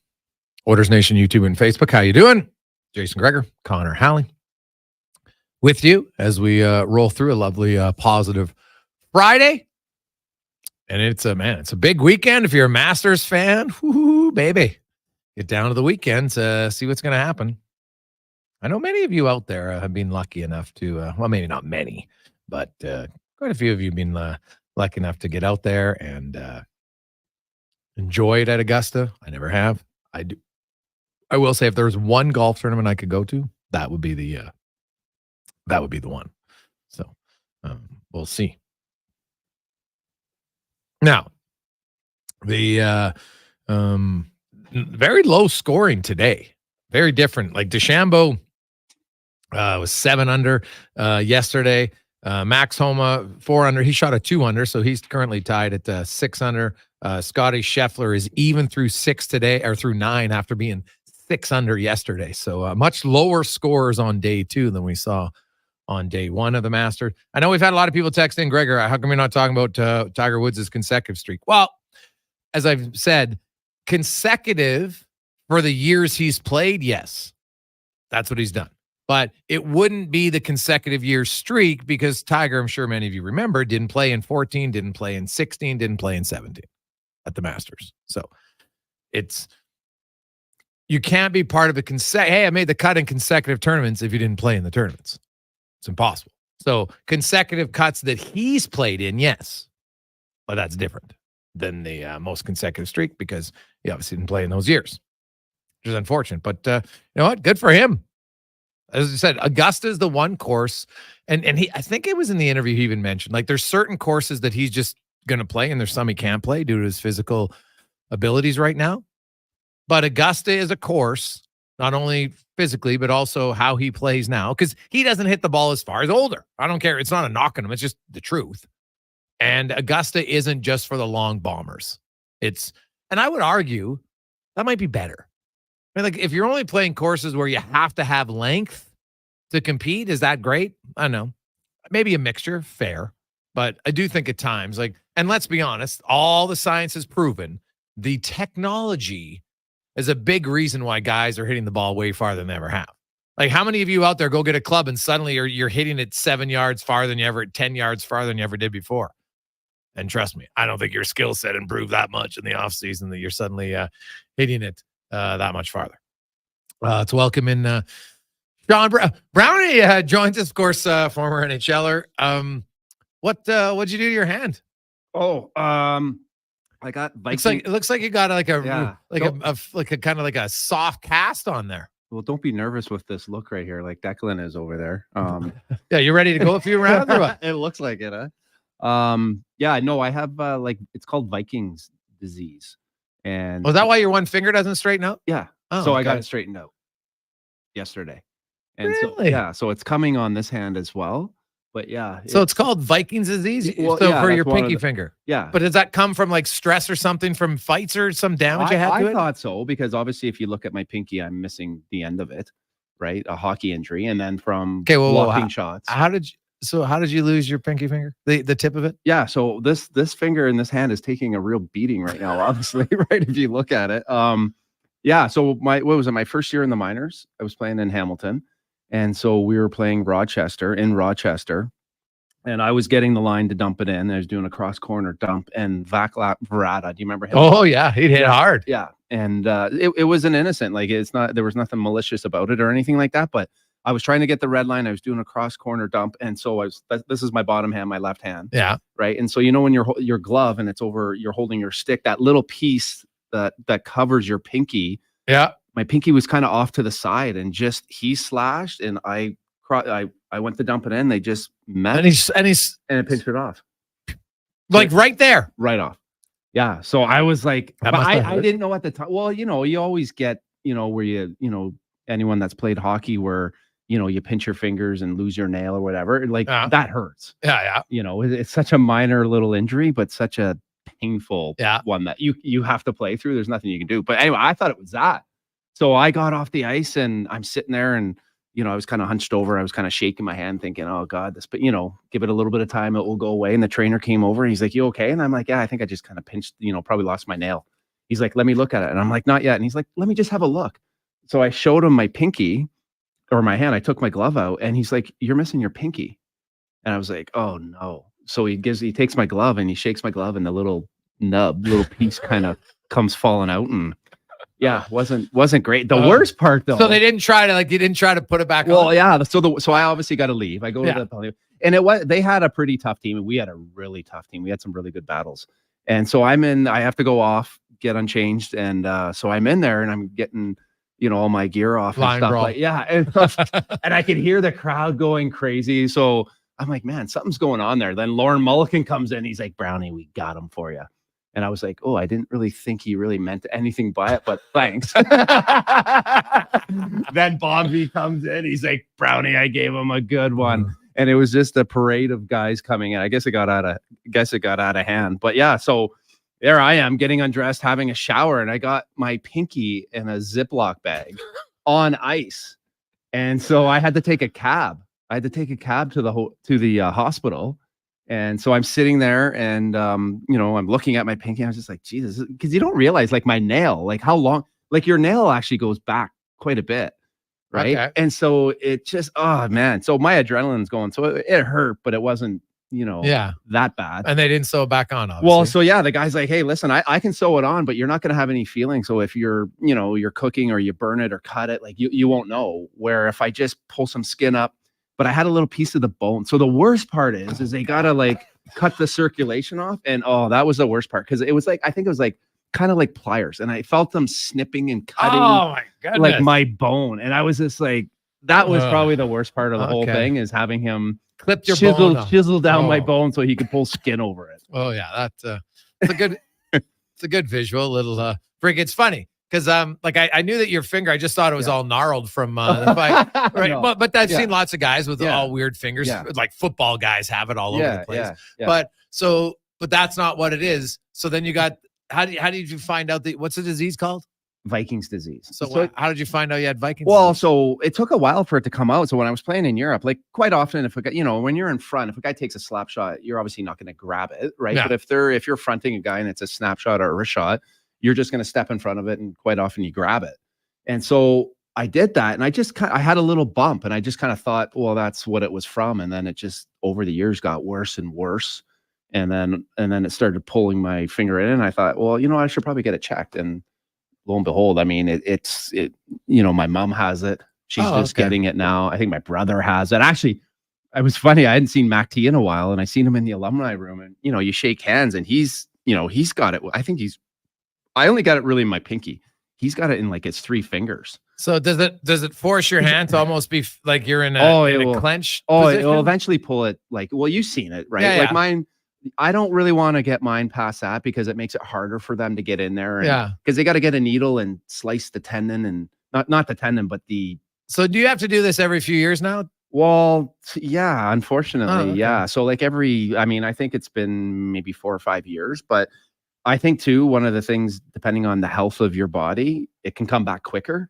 Right. So I'm going to probably see him. I don't know. I talked to him yesterday. He said that, there's something I go back within 3 weeks or so and they put some insulin and something in there and it kind of prolongs it. So you can't wear like a splint or something to keep it straight? Well, no, I guess you could probably sleep with something. Yeah. Like you could probably sleep with something to keep your hands straight. Because it's funny because I find, I don't know how you are, but I find, and my friend pointed out to me, quite often when I walk around with my fist clenched. I don't know. Ready to go. Hey guys, hi, Shawn Brown here. Hey. You gotta be on. You never know. But, I don't know if that helps. I don't know how I sleep, but like my hands are I'm not too sure if I do anything to help it, but it's just whatever. I guess you could have worse things. But yeah, this poor hand is having a tough time. Hey boys, that's like Brownie's like Kramer saving the pinky toe from Scott. Touche. Hey, Brown, quickly I want to ask you, the Oilers, no McDavid again tonight. They have Arizona tonight, and then there's the game Vancouver, and everybody knows what's at stake tomorrow night. Right? It's human nature. You can tell yourself till you're blue in the face, don't overlook them, don't overlook them, don't overlook. And the Oilers have done it. They're 23 wins, 4 losses, 1 overtime loss against the worst 11 teams in the league. Like they've done very good at not doing it. Do you think, how difficult is it? Because we can talk, well, just don't take them for granted. Yeah. Right? Easier said than done, or is it not that hard to do? Well, I mean, it's a hard league. Like, and no one goes into any game or any situation where they're like, "Hey, I want to lose or I don't want to play my best." I mean, their preparation and expectations of themselves and what they want to do is always, as a professional, to put your best foot forward. But I mean, it is the NHL, and these guys are, whether you're a winning team or a losing team, I mean, they have pride and they're playing for jobs and opportunities, and they're professional. And you know what? I think sometimes too, when you got nothing to lose, you obviously play a little bit different and a little bit looser. And everyone needs different motivation for different reasons. And whether it's Phoenix or whoever you're playing is going to look at it and try and be like, hey, if we can stop or prevent a team from maybe finishing higher in the standings, or one of the teams that's fighting for a playoff spot, and use that as motivation to get up and to be able to perform. Every team's going to look for different reasons to do it, but it's hey, we've all been in those situations where it's like, man, we probably on paper should have won this, and because of where we're at in the standings, we should have won this, and for some reason didn't win it. But this is, in some ways it's really good opportunities. Your stars have to obviously be your stars, and guys have obviously stepped up a ton since McDavid's been out the last game there. Once again, I wouldn't be surprised if that continues, and that's a motivation in itself for these guys to come out and play a great game tonight. Jason Gregor, Shawn Brown with you on Sports 1440. I gotta set this. This is a great text from Bones. Hey, Brownie, of course your fist is clenched around that silver spoon. I seen you giggling over there. I'm like, somebody's saying so. Thanks, Stretty. Oh, it was awesome. Quick break. We'll return. Jason Gregor, Connor Halley, Shawn Brown with you on Sports 1440. And when we come back, we'll hear from Dan Murphy. The Canucks are in town tomorrow. Are they concerned about their team? We'll find out next. The job isn't done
Positive Friday. Welcome back. Jason Gregor, Shawn Brown, Connor Halley with you on Sports 1440, Oilers Nation, YouTube, and Facebook. The Oilers taking on the Arizona Coyotes tonight. And hey, it's a big game, but let's be honest. It's almost like the appetizer to the main course, which is tomorrow night when the Oilers take on the Vancouver Canucks. Now, even if the Oilers lose tonight, tomorrow night still will be a big game because if the Oilers win in regulation, they'd be 2 points back of Vancouver, still with the game in hand. But you win tonight, and then you're 2 points back with a game in hand, and then you beat them, and then it could be ties. So it's a huge game for both teams as they both trying to lock up first place in the Pacific Division as we get to the Oil Report, brought to you by VolvoCarsEdmonton.com. Spring is here, and you can lease for 0.99% or save up to $4,000 on select models only at Canada's #1 Volvo dealership, VolvoCarsEdmonton.com. And we are joined by a good friend of the show from Sportsnet in Vancouver, longtime reporter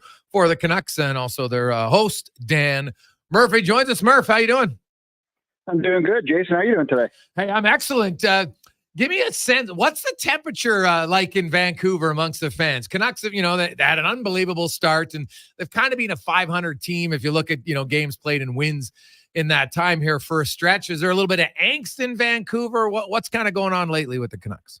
There's always angst in Vancouver and anxiousness amongst the fan base. I think there is,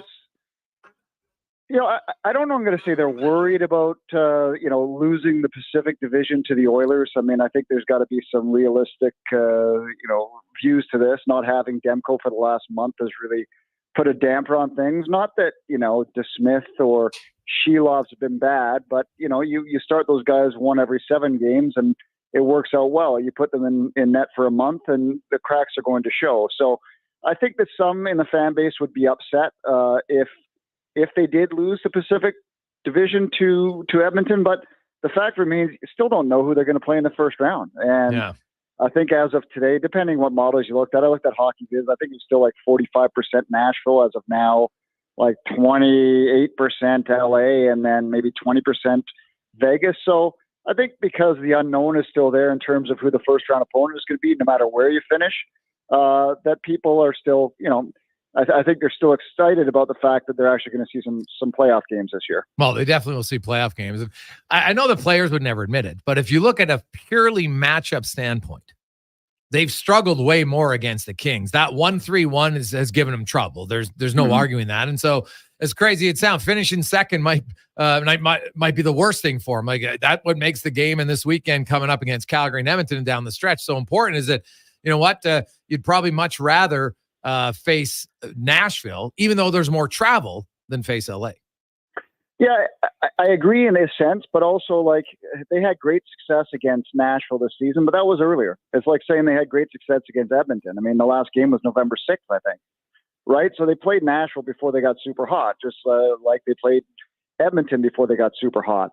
The games against LA, I think Vancouver scored first in 50 of their games this season.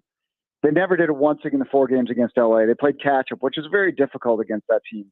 And I think, the Canucks are more like LA than their fans would like to admit it, right? They're a very conservative team. They're conservative offensively. They're a team that's kind of built on limiting chances. So I think that the one thing against LA is it might be a bit of a snoozer of a series. So that would be not very maybe enjoyable to watch.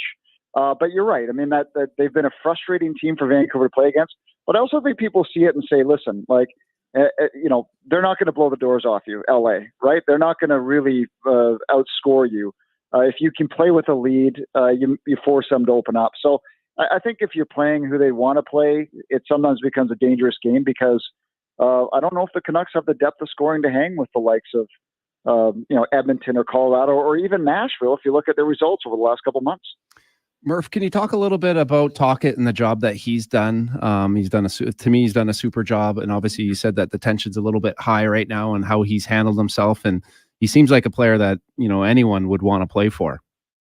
I think you're right. That this was a bottom 5 defensive team last year, and they're a top 5 defensive team this year. And a lot of that has to do with the head coach. And I think a lot of it has to do with remaking of the defense. Let's not forget that aside from a handful of games, they didn't have Hronek last year. They didn't have Ian Cole. They didn't have Carson Soucy. They didn't have Zadorov. So they've made a real effort to overhaul the defense. But the big thing was, can you get these guys to buy into play defense? And they've been able to do that. And I think most of that is on Tocchet. And he's also found a way to get the most out of, some of his big name players. And I think probably, the one guy I would say the most he's gotten out of is JT Miller. You were a player. I think some guys want to be coached. Some guys need to be coached. They need to be challenged. They need to be taught. They need to be, reminded of things every single day. And I think JT Miller is one of those players that's really benefited from Rick Tocchet as the head coach here. So, if he does go on to win the Jack Adams, I think it's well deserved, because they have vastly exceeded expectations. Most people thought, okay, they'd be battling for a wild card spot at this point in the season. And here they are, up until not too long ago, they were battling for the President's Trophy and still have a chance to win the division. So I think he's done a fantastic job. What about Demko? How close is he to coming back, and how important is he to coming back for this run? I think if this team has, any thoughts of doing anything in the playoffs, a healthy Thatcher Demko is an absolute must. Folks in Edmonton know how important, goaltending can be in the playoffs. And so I think the target date was always Tuesday against Calgary. And I think probably that's still the case. Although, by all accounts after practice yesterday, everybody was saying how close he was. But I don't know if you really want to bring him back, coming off injury to play the Oilers on a Saturday night when a guy hasn't played in over a month, coming off a knee injury. We saw what happened to Aiden Hill when he comes back from injury and just gets absolutely lambasted in Edmonton the other night. So I think as long as you get him a couple of games, the first one being on home ice and, with no disrespect to Calgary, and an easier opponent than the Edmonton Oilers, maybe that's the better way to do it. But I'd still say there'd be a very slim chance of him playing tomorrow night. But I would guess probably he'll play Tuesday versus Calgary and then Thursday versus the Winnipeg Jets in Winnipeg. And, have you talked to him at all? Did you get a sense of, is 2 games going to be enough? Because I know Kevin Woodley, we have him on all the time, the goalie guy, and he's like, coming back's one thing, Dan, but it's about coming back and then feeling good about your game. Has he been practicing lots lately? Will he be sharp? Does he mention 2 games is good, or is it really no one's going to know until he plays the games? These guys never admit it if they're not feeling, good or if they're nervous. He yesterday said he feels great. He said it's different than, playing your first couple of games of the season after playing 2 or 3 in the preseason because, he was playing as, a month ago. So, he was saying all the right things yesterday, but there's got to be a little bit of trepidation, right? You're coming back at the absolute pinnacle of the season, right before the playoffs, in games that mean the most if you want to try to win the division against, the most lethal offensive team in the league in the Edmonton Oilers if he was to play Saturday. So I got to believe there's some nerves. But I think that 2 games, and if what we're hearing is correct, I'm not sure the Canucks are starting until the Tuesday, which would be the 23rd. That was the last I heard. I don't have any really inside information other than that. So he might actually get, another 4 or 5 days of practice after that game against Winnipeg before they even start the playoffs. So no sense rushing him back for Saturday night's game. I think 2 games would be enough for him. But again, you never can tell with these guys and where they're at mentally. So, Murph, you heard the 23rd for the Canucks. Well, that's probably good news for Oilers fans because if the Canucks are starting on the 23rd, I can't see any way the NHL, after the Oilers finish the season with 5-7, would be playing on Sunday the 21st. So maybe the Oilers might get an extra day and not play till the 22nd. Well, at first I heard the 20th, and then I heard the 21st, and then I heard the 22nd, and the last I heard was the 23rd. So it also depends on opponents because, if it does end up being LA, that building is an absolute gong show. The Clippers are in the playoffs. The Kings are in the playoffs. I think the Lakers have a play-in to get in the playoffs. I think there's 3 concerts next week. So, I mean, if it is LA, then you have to look at, how many dates are available there when they end up going down to Los Angeles. So that's all going to play into it. Yeah, I know that is totally fair. Interesting. One last one. When you look at the Canucks just overall, like Demko aside, their play as a team, like, Pettersson was off to a great start. I look at his numbers, really, like their offense. I know some people like, their high shooting percentage and it's obviously come down, but have you seen anything in Pettersson specifically like that wasn't there early that's lacking? Not that it's horrible because he's still top 20 in scoring, but there was definitely a fall off from him where, he was leading the league at one point. Yeah. I mean, I will say this, the last couple of games, he's shown signs of getting back to the form he was at earlier. I think for him, it's always, I think it's a confidence issue for him. Okay. If he's not playing well, he doesn't move his feet. He thinks too much. He's not being instinctive. And that's really where he shines, is when he has that confidence. He makes those moves. He's so, subtle with his movements and his shots. So the last couple of games, he's looked way better. As for the offense as a whole, like I said, they were riding that huge, shooting streak, like historically high shooting percentage at the beginning of the season. And they don't have that depth of scoring. I mean, they brought in Lindholm, who he's played now 2 games since missing, a couple weeks. And he's been all right. But, when they traded for him, I don't think they, had visions of him centering, like Ilya Mikheyev and Sam Lafferty. Right? That's not what they brought him in for. It just hasn't worked in the top 6. Now, I know yesterday at practice, he was centering Joshua and Garland. But this is a team that's, we're, just a little week and a half away from the playoffs. And I don't think they have any idea what their top 3 lines are looking like. And I think that's a bit of a problem. They had visions of playing him with Pettersson and never looked proper. They had to break up that third line of Joshua, Garland, and Bluger, mainly because Joshua got hurt. But they haven't put them back together. So it's going to be very interesting to see how these top 3 lines work. Is he going to go with Miller, Pettersson, and Lindholm centering all their own lines? Because if that's the case, well, that third line might end up being a matchup line because, they just don't have enough scoring on the wings. That's what they were looking for at the deadline. They never got it done, and it could come back to haunt them. Murph, as always, buddy, great stuff. We appreciate it. Have a great day.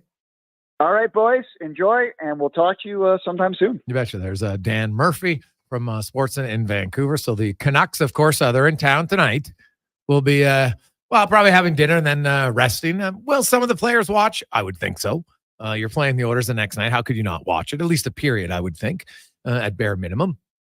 And then, I know it's back-to-back, slight disadvantage for Edmonton, but there's no travel. Right? Like it's Edmonton plays. They go home. They don't have to get up for the morning skate. Away they go. So certain back-to-backs are way harder. This is obviously best case scenario back-to-back where you're not flying anywhere. You're going home to your own bed. It's not even like you're going to a hotel if it's, you play in the same city twice, which used to happen. And I would argue should happen more, in my humble opinion. But I think there'll be no shortage of excitement for tomorrow's game, Brownie. Like that's one of those regular season games will be very easy to get up for. Oh, it's going to be great. I think the fact that it's Saturday too, the place will be buzzing. They'll be well rested, and I can't imagine them doing too much in Edmonton other than, especially downtown, tuning in and watching what they're going to be getting into the next day. When we return, a gentleman who was in the NHL for 24 seasons, over 1,497 regular season games, 215 playoff games, 8 Stanley Cup finals. We'll talk about it next on The Gregor Show, presented by PlayAlberta.ca. Eric Bukowski here, head of family.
Positive Friday rolling through. Jason Gregor, Shawn Brown with you on Sports 1440, Oilers Nation, YouTube, and Facebook. How are you? It is game day. Oilers taking on the Coyotes tonight, and then the Oilers and the Canucks. So back-to-back C's for the Oilers, and they're looking for back-to-back W's on the weekend.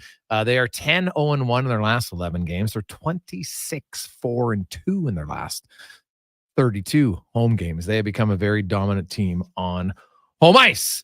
Let's get to our big guest of the day, brought to you by the JPHL, an academy-style approach for U14, U15, and U18 players with a focus on skill development and education.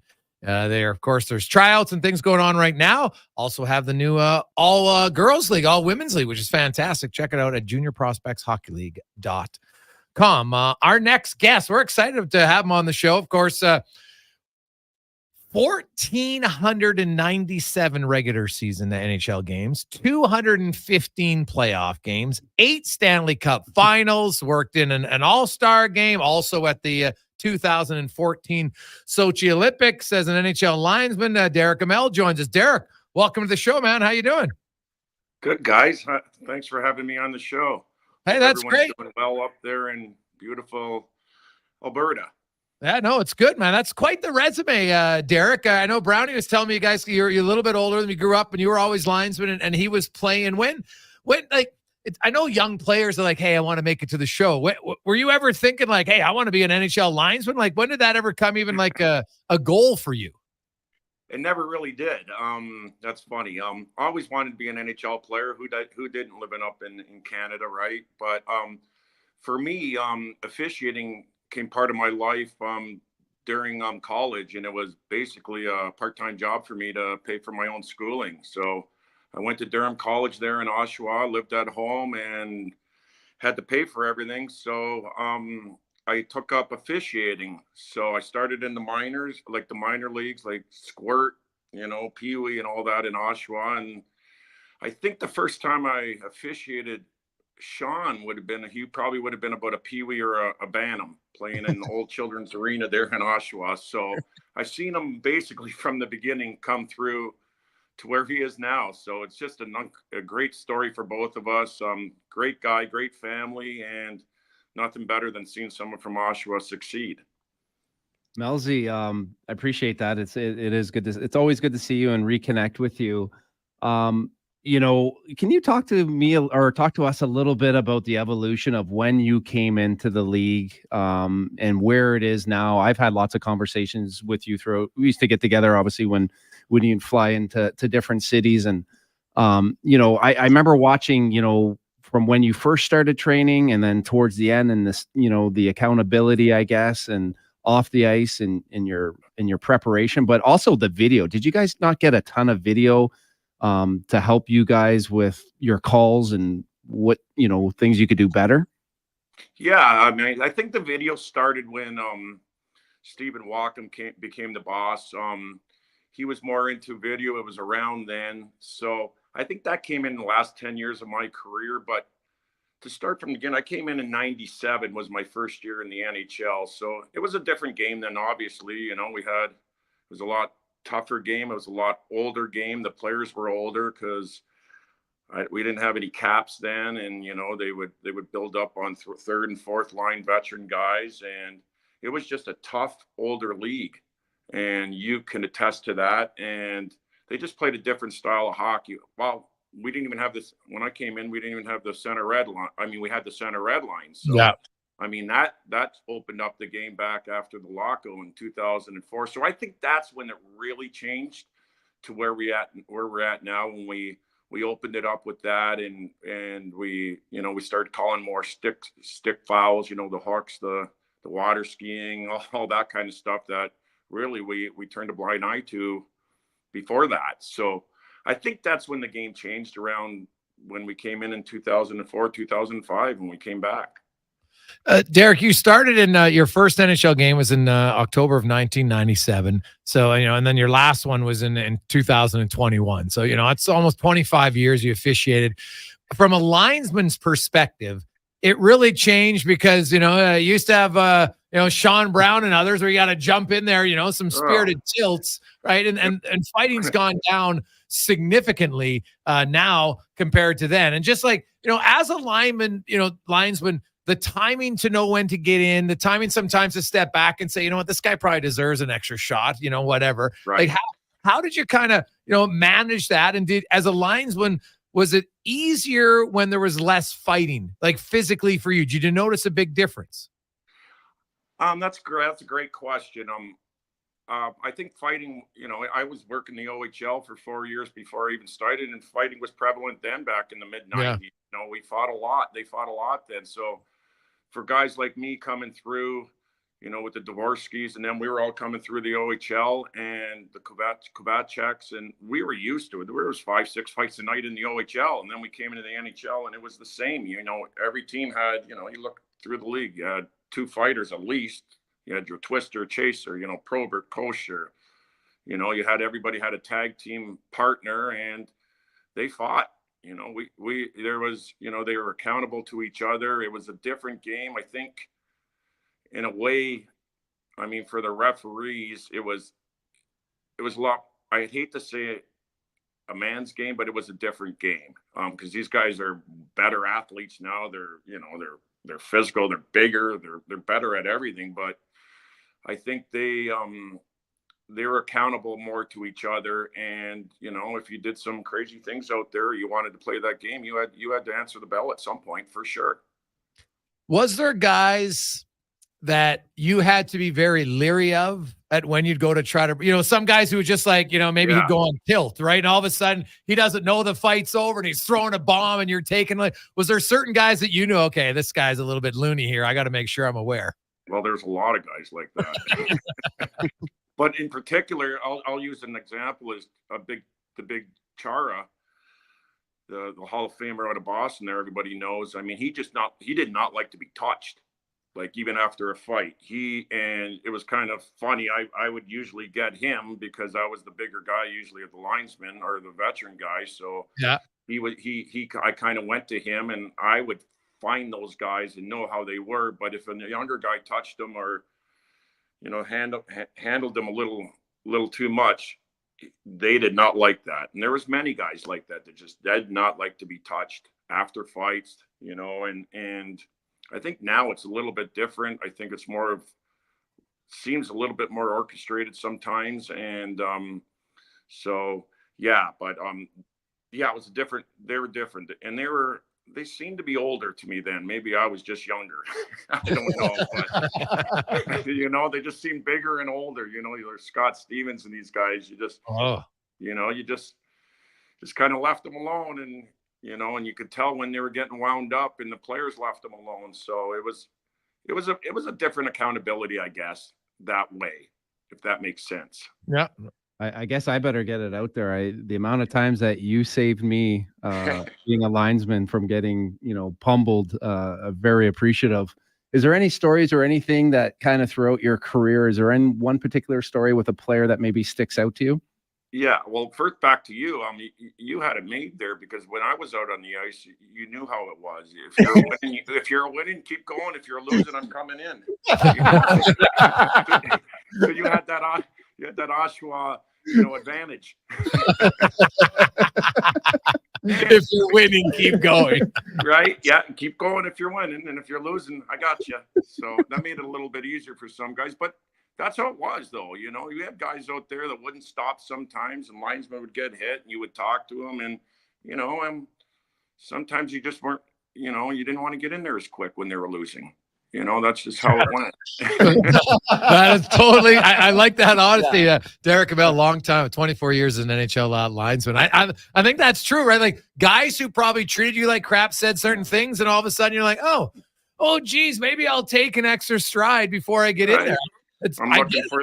I'm looking for the puck in the corner, look while they're fighting, and it's that guy. Okay, but you get a lot more with sugar than salt in life, right? So, yeah, that makes a difference. There's no doubt about it, you know. So who was your favorite guy when you were playing? Oh, God. Who was your favorite guy to watch or maybe to be on the ice with? Oh, that's funny. I was able to catch Mario a little bit, you know, and that was just off for me. I mean, obviously, I caught 2 years of Wayne and Gretzky and the end of his career in the Rangers and that. So, I mean, obviously that growing up, but I players that I really loved watching. This maybe one that people don't know or remember was. Do you remember Kovalev? Oh yes. Oh my God! just watching him play the game when he was in Pittsburgh and Rangers and Montreal or wherever he stopped. I mean, when he was on and he wanted to do it, I don't think there was any more talent, really. It was just a beautiful thing, carrying the puck, skating, shooting it. So that guy always stuck out in my mind. I loved his game. And obviously living in Pittsburgh, I've been here for 22 years. I got to see, you know, the whole Sid thing here going on, and isn't it just remarkable watching them like right now? It's just carrying this team right now. So obviously Sidney Crosby and Ovi, that rivalry was great, and probably my favorite player of all time in the league was Joe Thornton. We became really great friends over the years. I'm good friends with his brother. He was at my wedding actually before I even started in the NHL, but that's another story. And so Joe and I became great friends. We came in the league together, and he was an 18-year-old in Boston. I think it was 97 he came in. So that's one of them for me, for sure.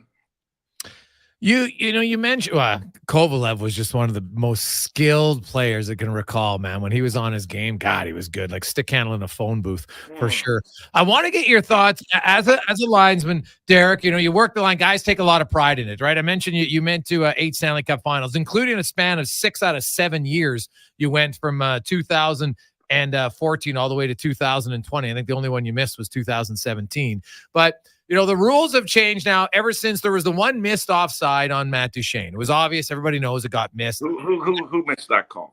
You know what? I don't even know who missed. Was it you? Yeah. No. Really? The plot gets thicker. You know, I've taken a lot of heat over that call, especially from my son and his friends. They bugged me. I think it was the anniversary a couple months ago, and he's playing. My son's playing out in Maryland for the Maryland Black Bears, and they're starting their playoff run next week. They got a bye, so I'm looking forward to that. But they just ribbed me, the team. I don't know what it was. It was like a month or two ago. It was like 10th anniversary of this call, and my son knew, but nobody on his team knew. So it came out, and I was getting the texts from them bashing me. And at the end of the day, I always say to my friends, I joke about it. I go, if it wasn't for me, I mean, I think I should be a builder in the Hall of Fame. I created 250 jobs in one offside. So let's see someone match that.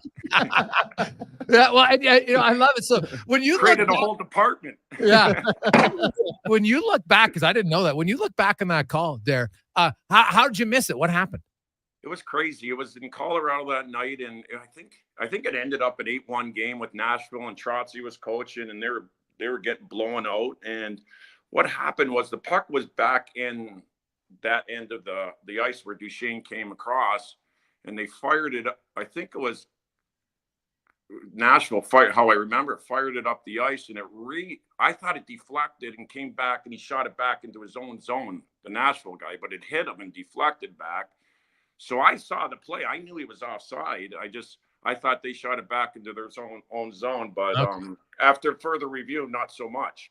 Yeah, and you know what? Hey, I appreciate that, and it happens. But like to me, the NHL, okay, like because we never saw calls like that, right? It was right. Such a massive outlier, and so now because they review the offside, and to me, heck. For a while there, if the skate was off the ice I'm sure as a linesman, you never even looked at that. Like, because first of all, you're not inside the blue line. And now they've changed it. Like, yeah, if it's the plane and they reviewed it now, if it's like a skate blade, no one can see it in real time. It's impossible. Like, did they jump the shark in your mind making that rule? I mean, looking back now, I think they did. I mean, it was obviously a Regis call, and we didn't want that. And they started, the NHL, they work. they get nervous about that stuff, and they think, what happens if this is, you know, game 7 of the finals, you know, what are we going to do type thing. And I think we got a little ahead of ourselves. And I think a lot of the GMs and the owners that got involved in this, and we told them as officials that this is going to turn into a bit of a dog's breakfast, but there's just so many different variables when it comes to offsides that people didn't realize at the time. You know, like, does he have possession? Does he not have possession? You know, where's his skate? Where's this? Where's that? So, I mean, there was a lot more involved than people thought it was, just, you know, offside or not offside. But so I think that's kind of bit us a bit, but I think they're doing a great job. You look at the people they're having now, and it's just a fast game. There's mistakes. That tells you how many we missed probably in the other 50, 60 years when you really think about it, right? Mm-hmm. What are your thoughts? Sorry, Melzy. No, go ahead.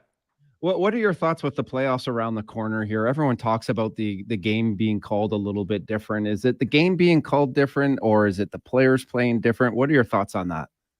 I think it's a bit of both. I mean, obviously we can pull the numbers out. There's not as many penalties being called in playoffs as there are in the regular season, and I think that's attributed to, mainly in my opinion, with, you know, the years I've been out there, is the players play different. They're just they're responsible more. They don't hook as much. They you know, they track better. They, you know, they back check. They actually skate. You know, and they know that, you know, you can't, when you get down to the nitty gritty, you can't give up penalties, right?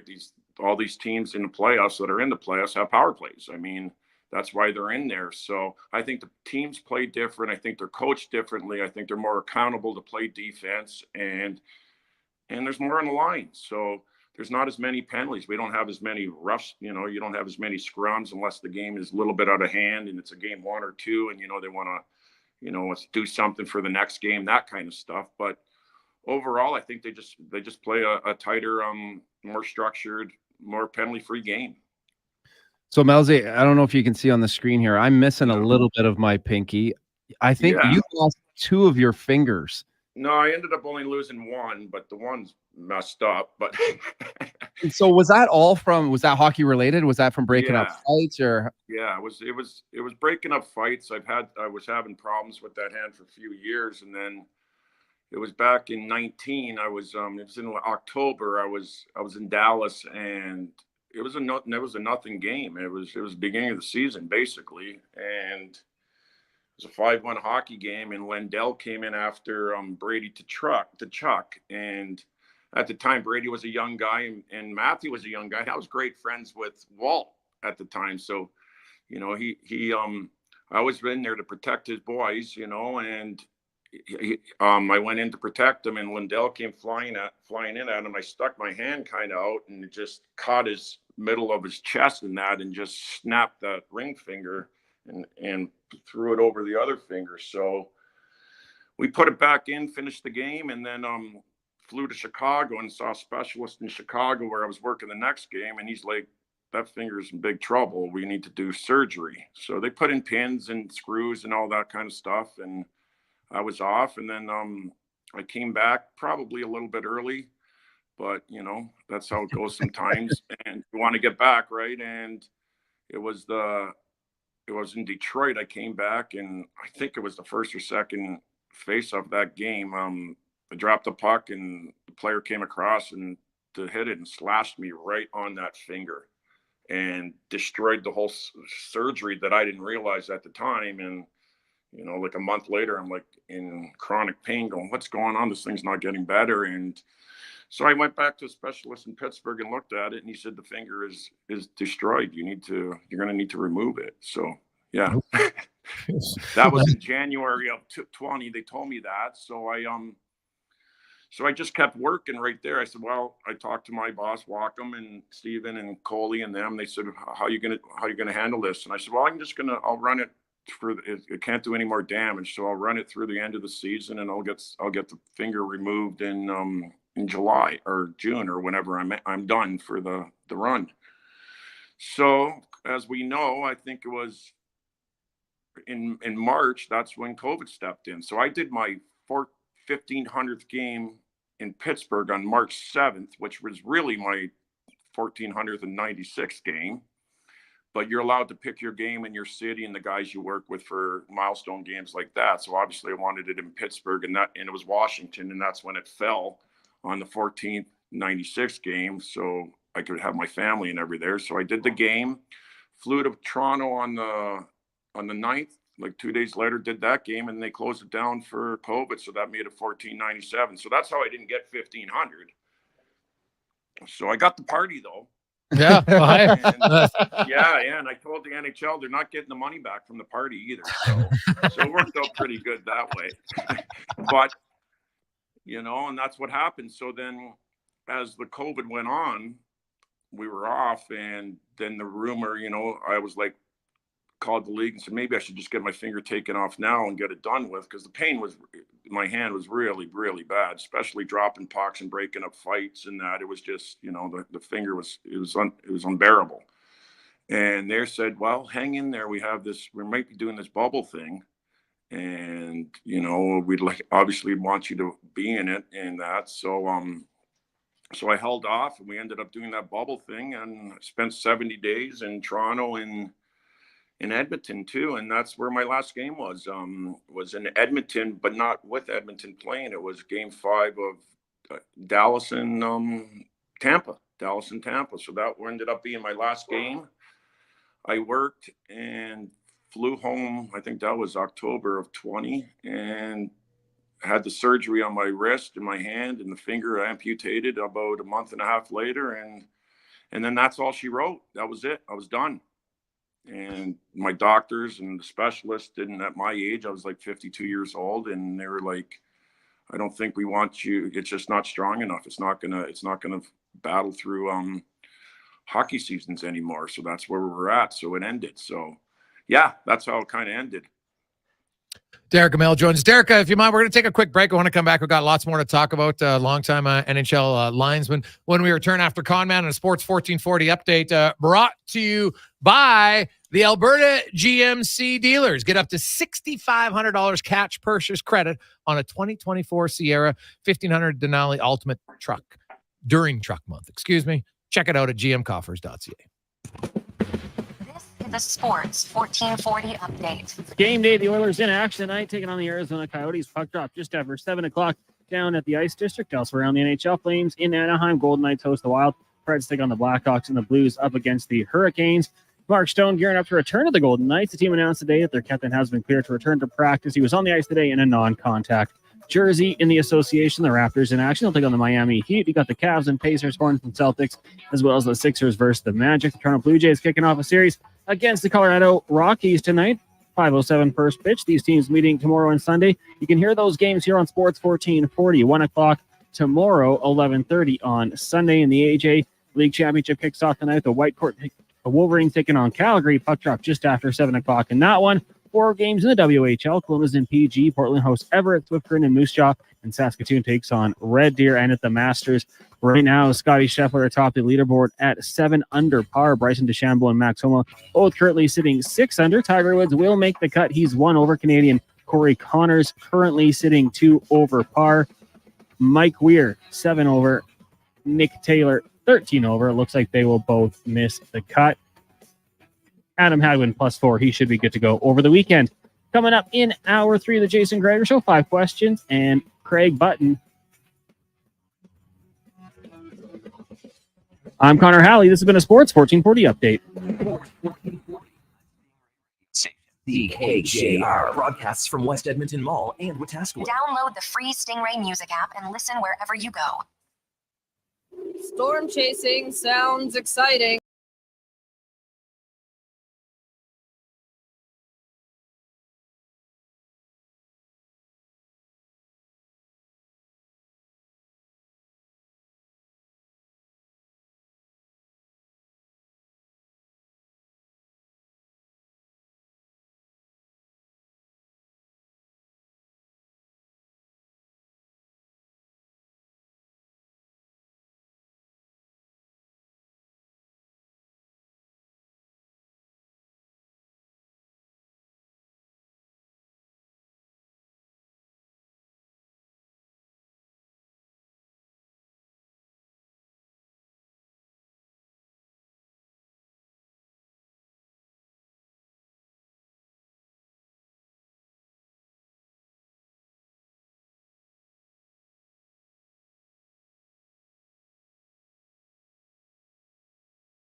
Shawn Brown, Connor Halley with you as we continue on Sports 1440, Oilers Nation, YouTube, and Facebook. A very special guest joining us and was gracious enough to stick around for another segment. Of course, longtime NHL official, over 24 years from 1997 to 2021.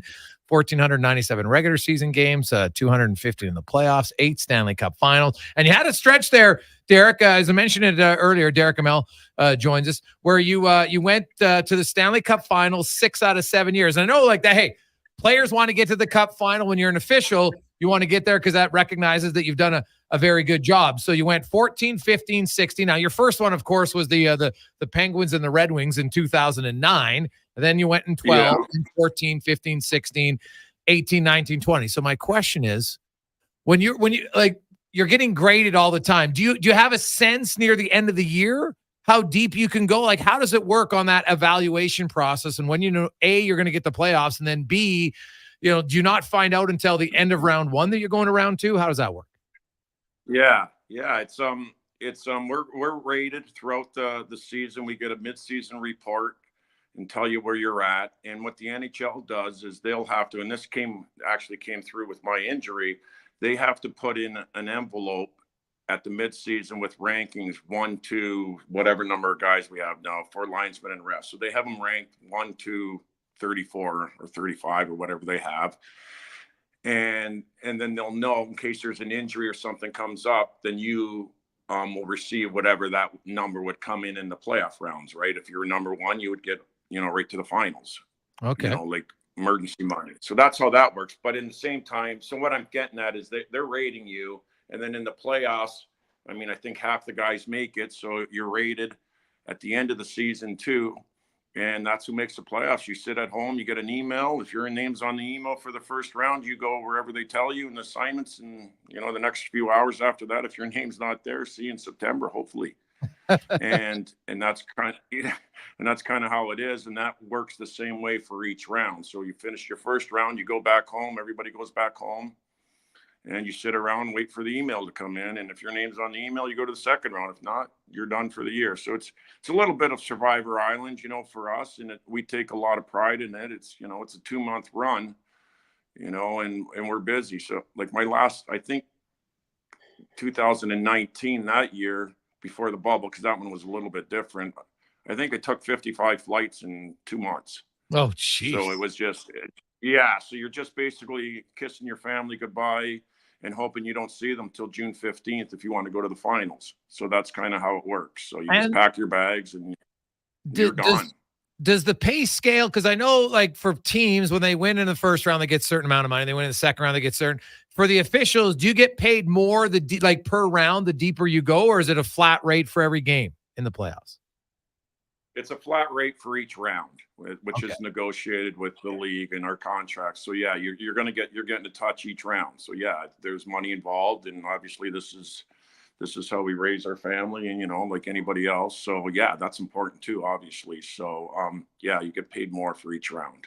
So but it's the same amount.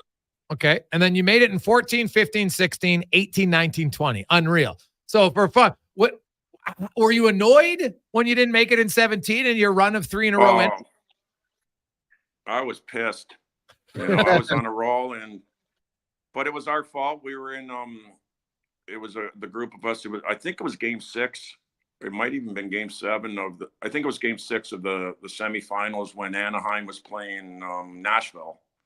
And that one kind of burned me too, because it looked like Pittsburgh was going to be in there, and that was my hometown. And my family was here, I had kids, teenagers at that time. So they're all fired up. So I think they're a little bit more mad at me than I was at myself. They wanted to go. And once it was done, we weren't going. But yeah, we blew a call as a group. I think we had a premature goalie pull on a delayed or something. And we didn't do it properly, and whatever occurred out of it, our names weren't on the list. And that's how it works. And that's how it should be. I think, you make mistakes and other guys don't make mistakes. The guys that don't make mistakes have to move on. But obviously there's a little bit more leeway for veteran guys and guys that have produced with them before, just like hockey players. Right. So for me, that was a great run. It was a lot of fun. It was, a lot of time away from home. It's hard to do. We talk about teams and, doing back-to-backs and how tired they're, that was and I did the third round that year. So I missed one round of playoffs in 7 years. So it was tiring too. So, yeah, we don't like being out for sure. Who was it like, as players, you try to find chemistry with a defenseman or forwards and guys that you play with. Like, who did you like working with and why? Yeah, I mean, you find a comfort zone, right, with certain linesmen and veteran guys. I mean, there's a handful. We had such good linesmen there, and there was mostly the guys that I worked with in the OHL a lot, but like Brad Kovacek, Brian Murphy, Greg Dvorsky, Steve Miller. I mean, Johnny Murray now in the league right now, great linesman. I mean, there's a lot of good linesmen, but yeah, certain guys you felt more comfortable with, but at the same time, I really, really enjoyed having young guys with me. I think I took pride in that, and I think they enjoyed it too. I really like to work with young guys and, mentor them and that kind of thing too. So yeah, it's great just to be there. Right. But there's certain guys you work better with for sure. Yeah. What about, we're all involved in minor hockey. And we know, unfortunately, some of the abuse that these linesmen and refs take. Can you talk about it at an NHL level? I mean, it must get heated out there with different, certain coaches. And, who were some of the ones that were a little bit more heated or a little bit more of a challenge for you? Yeah, I mean, earlier in my career, it was a lot more difficult. I mean, it was an older league. I was young, and I was dealing with a lot with, like Pat Quinn in Toronto. They had those teams then, with Tucker, Domi, Corson. They were tough hockey teams to deal with. And you know what? They were veteran teams, and they were on you constantly. So you learn to get thick skin or battle back or fight back. I was one to I think I only gave one or two unsportsmanlikes in my whole career. I think it was two. Okay. Darius Gasparitis one night, and Carlson called me something I didn't like one night, so he sat. But I think that was it. So I gave it back to them a bit back, and I think they like that most of the time. I think the coaches like that, but I think that's different now with the mics. I mean, there was one camera then, right? Two cameras, and now there are mics all over the glass. There's mics behind them. There's reporters everywhere, and and I think everybody's kind of stopped talking that way because they're scared to get caught on a mic or something, right? So the game has changed that way, but definitely, I don't know what the abuse is like anymore. I would assume it hasn't changed too much because there's too much involved. It's emotional, and it's these guys want to win. This is how it is, and I never really took it personal. So you've done that for such a long period of your career and life. Like, you lose a finger. Eventually everything's got to end. Where are you at now, and what was that transition like? Oh yeah, I mean, it was very difficult for me, Shawn. I was devastated. I had 4 years left of my contract, right? So I had 4 more years. I was, still reffing the finals when I left. I was in great shape. I was taking care of myself, and I was going for, I wanted to do 4 more finals before I was done. That was my goal. And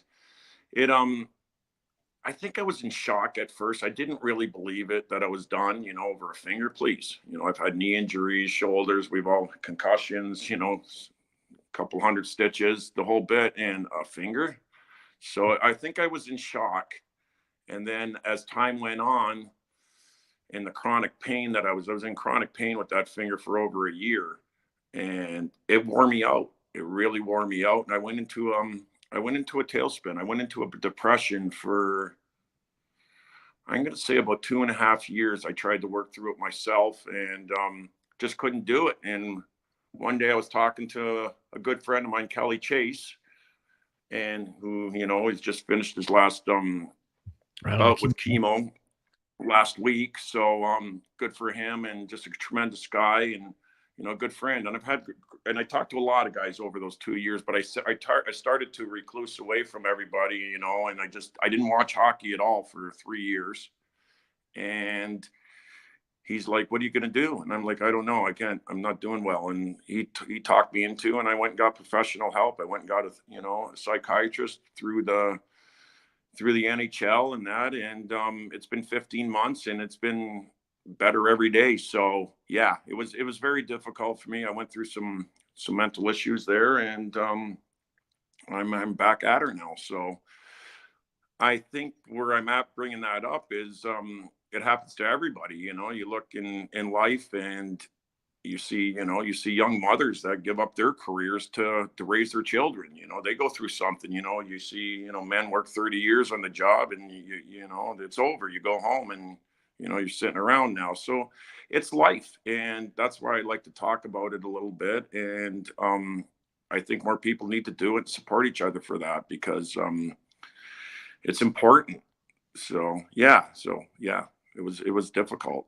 Well, that's great to hear, Derek. And you reached out and you got the help you needed, and every day's better. That's outstanding. And I know you still watch the game. Obviously, you love the game. You're a huge fan of the game. Notice this year there's been a change. I've seen more guys kicked out of faceoffs than ever before, right? And I know the rules have tweaked a bit. So my question is, as a linesman, because I know linesmen don't love kicking guys out. It's like, what the hell? Because then the guy gets mad, you get mad, and it just adds a little extra fire to it. So when you're watching it, have they gone too far in the rule, or are the players just not adapting quick enough? Like, are they still trying to cheat too much? Like, why the constant parade sometimes of guys getting kicked out of the circle? Well, first of all, I think a lot of it is communication. You got to talk to these guys. I mean, I did a lot of talking on face-offs between like commercials and that. I would go to the players on each bench that were giving me problems, or I didn't like the way their face-offs were going, and I would say to them, "Hey, listen, this is how it's going to be tonight." Okay. And we'd have a talk and that, and I think communication, I could get them to work with me a bit more that way. But I think the biggest problem right now, and I'm not a big fan of this, kick them out the second time, and there's a penalty, because when's the last time you've seen a penalty? We don't call it. They don't want us calling it. So what happens is, the first one, they cheat like crazy. If they win, great. And if they don't, then they get you get a second chance with another guy, and he cheats too, because you're not going to kick him out.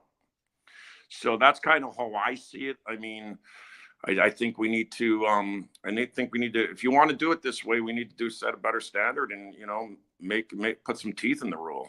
Do you know what I mean? Yeah. Because it's a parade, like you said. Okay, first guy's kicked out, second send in another center in, right? They usually put two centers on defensive draws now, type thing, and just put the other guy in, and we'll move on. And I don't know. I think it's a little bit of a waste of time, and I think we could all do a better job at it, officials and players and management. Is that something you look to get involved in? Would you look to want to get involved in with the NHL or with some ref association, and with all your experience? Yeah, that's a good question. Going through all my therapy and all that, we went through all that, and I actually I dabbled in coaching this year. I helped coach the defense on a U13 Pittsburgh team. Minor hockey.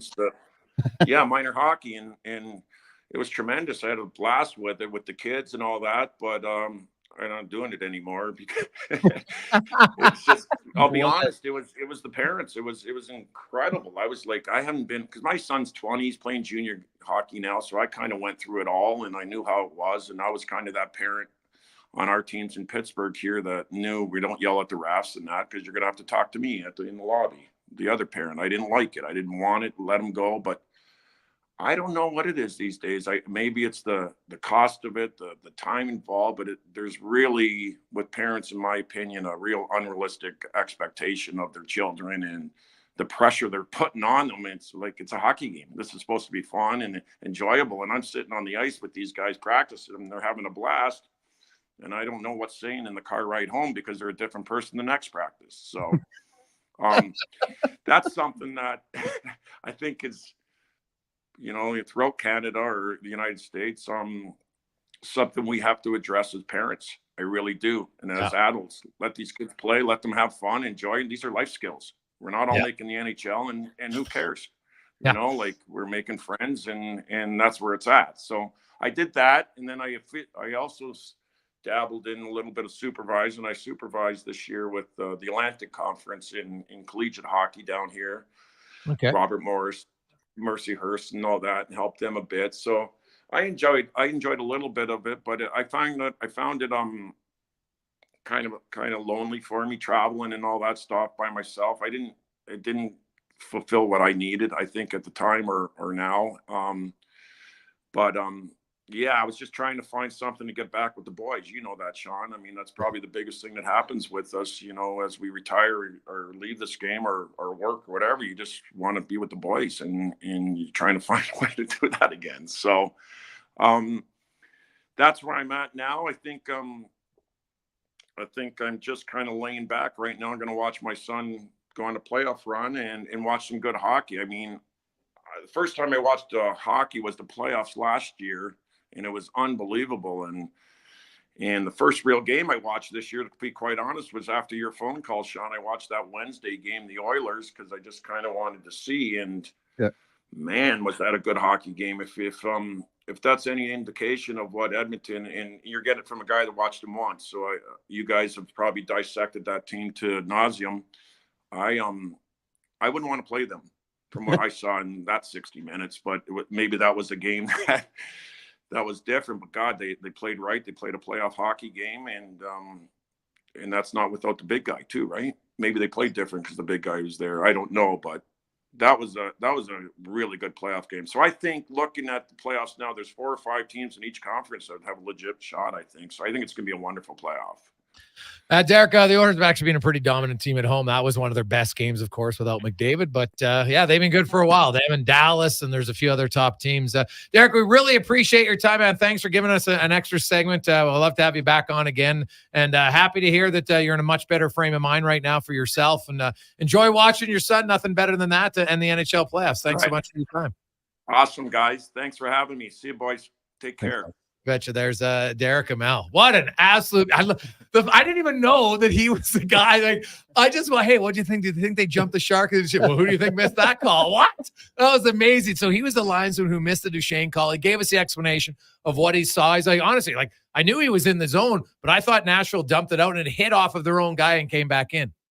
Game's fast. It happens. He goes, I've never missed a call like that in my life. And we really haven't seen one since. And I love what he said. He goes, yeah, the NHL jumped the shark. We even told him at the time, guys, this is going to create more problems. And he was bang on.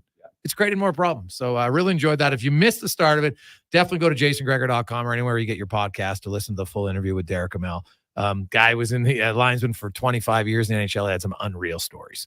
Quick break. We'll come back. Craig Button joins us next on the Gregor Show, presented by PlayAlberta.ca. There's still time to book your tournament at the Ranch Golf and Country Club. As one of Alberta's top tourney courses, the Ranch makes hosting fun and easy for any group or business. No matter how unique or unusual, they'll accommodate your vision for an event no one will soon forget. Start planning your tournament today at their beautifully landscaped course on the outskirts of West Edmonton. On-site event coordinators are here to help, but hurry, availability is limited and booking fast. Visit theranchgolf.com. You adore your Audi, value your Volkswagen, baby your Beamer. But some of that love fades when repairs take several days and tons of cash for the dealership to do their magic. Let Cochran's Automotive rekindle the flame. They'll professionally repair your import, usually in one day. Audi, BMW, Mercedes, Volkswagen, Honda, and Toyota. Cochran's Automotive will return her to mint condition. Open at 7 a.m. Let Cochran's Automotive repair your automotive air conditioning before things heat up. Cochran's Automotive, 780-452-5001. You've got a go-to coffee spot, a trusted barber, even a lucky game day jersey. But when it's about looking your absolute best, there's only one name you need. Mr. Dirk. Family run since 1939, we're experts in crafting impeccable tailor-made suits and offering a wide variety of everyday styles. Pair that with personalized one-on-one fittings and the convenience of on-site tailoring. Mr. Dirk elevates your style game. Visit our Edmonton store or explore MrDirk.com. Score big on style with Mr. Dirk. Let's break down the McDonald's Quarter Pounder BLT. You've got B, bacon, L, and of course T, tomato. All with 100% Canadian beef. Sounds good, right? Try the Quarter Pounder BLT today at participating restaurants in Canada. Prices are dropping fast at Canadian Tire's Big Spring Tire Sale, with up to 25% off quality tire brands like Motomaster and Continental. So stop by Canadian Tire today and save big, only from March 29th to April 25th. Conditions apply. It's officially spring, but when the snow melts, the grass will grow. You'll find a wide selection of Echo spring cleanup equipment at the Lawnmower Hospital. From grass trimmers and chainsaws to log splitters and multi-tool systems, all backed by Echo's outstanding 5-year consumer warranty. Make spring yard care a breeze with Echo and the Lawnmower Hospital. lawnmowerhospital.com. We're more than mowers, the Lawnmower Hospital.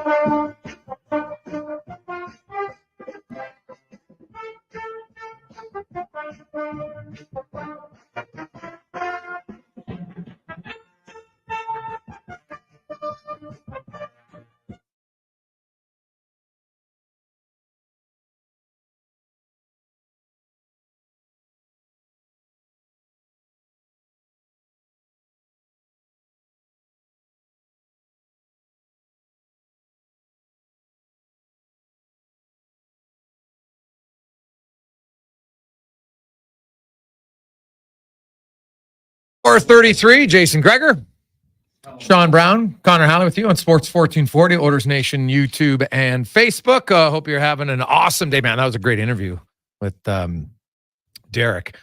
Long time. What an unreal story, though, about his 1,500 game. So they had the celebration before because that was when it worked. And then COVID hit, and he ended up with 1,497. Then he had the surgery on his finger, and career ended in the after the Stanley Cup playoffs of 2020. So he ended up at 1,497. But like he said, he goes, the NHL didn't get the money back for the party. Nice. Let's get in the room, brought to you by Next Gen Transportation, a heavy haul transport provider, 100% locally owned and operated, and a huge supporter of numerous youth sports teams. Love supporting the community. It's nextgentransportation.com. As Craig Button from TSN joins us, as always, former NHL GM and scout, ace analyst for TSN. And Craig, I guess I got to get your thoughts on a few things here. Just a few, Jason? See, I've been retweeting you and liking your tweets, so you know I'm on board, right? Oh, that's good. Like to me, I don't question that Mark Stone was hurt. I don't question that for a second. But when I talk to multiple medical people who tell me a lacerated spleen is 3 to 6 months, and now he is back before even 2 months, I'm like, it opens it up to say, what's going on here? This looks fishy. Not that he wasn't injured enough to go on LTR. I never questioned that. Just the timing of the return is what seems fishy to me. And of course it's going to raise eyebrows. Of course it's going to get everybody talking.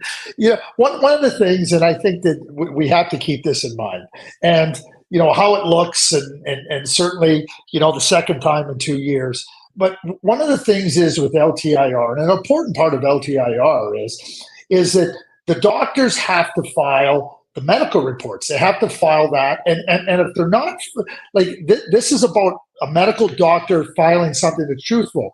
So if they're trying to circumvent and they're not being truthful, they're in big trouble with their medical board.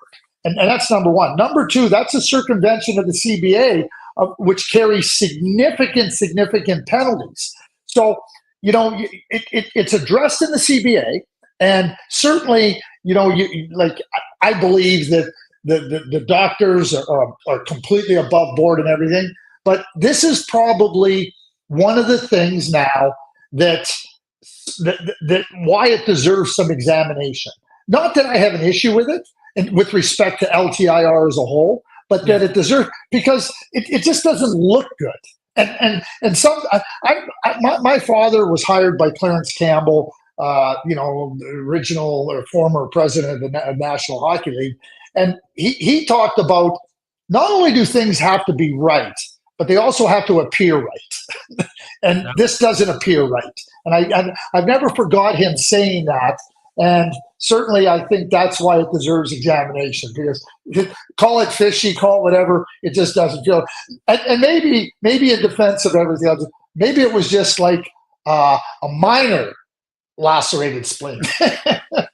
I guess so. Or maybe it's a large spleen. Who knows? But here's where I think it plays out.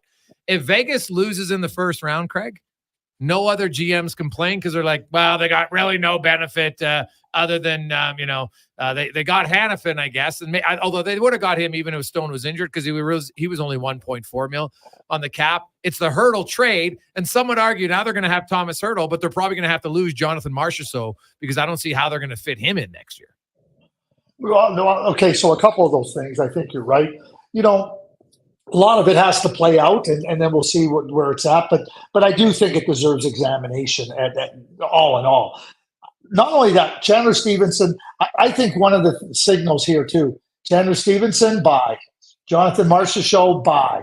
Shea Theodore, who can be extended this summer, who's been a fantastic player, where's he at now?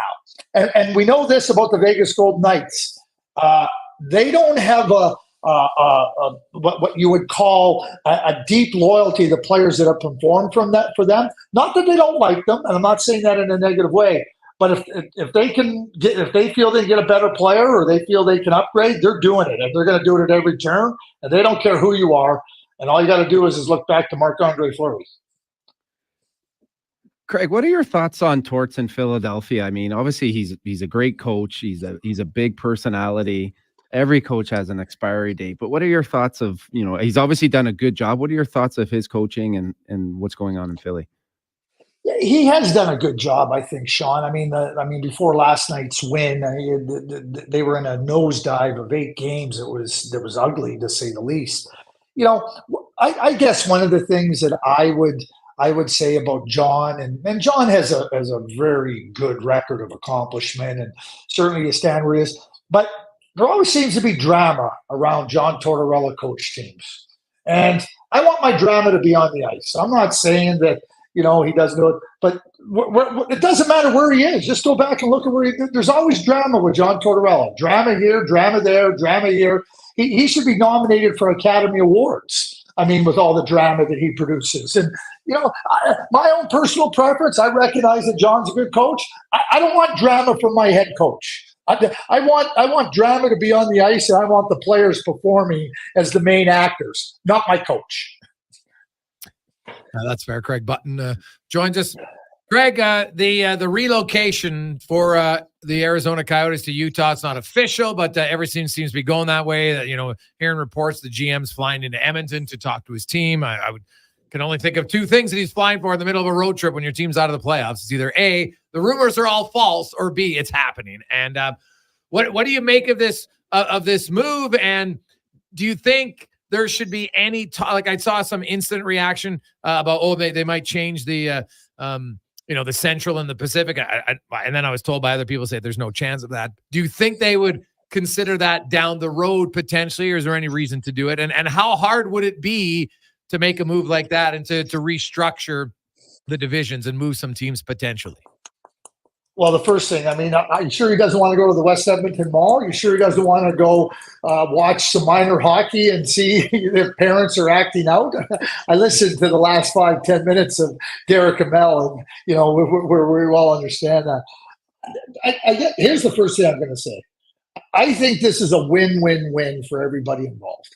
I think it's a win for the NHL because the situation in Arizona and Phoenix with the owner, even if he gets the land auction, it's 3 years before anything is built. 3 more years in that building, to me, it's unacceptable. That's number one. So now you have a motivated buyer, franchise values, call it $1 billion. We've seen where they've gone. So now you have Ottawa at $950 million, Salt Lake at $1 billion. That's good business. You also have a market that will support the revenues. That's a win for the league. That's a win for the NHLPA. Morello, the owner of Arizona, he now gets money out and gets a chance to see what he can do with the complex and be considered for expansion in a number of years.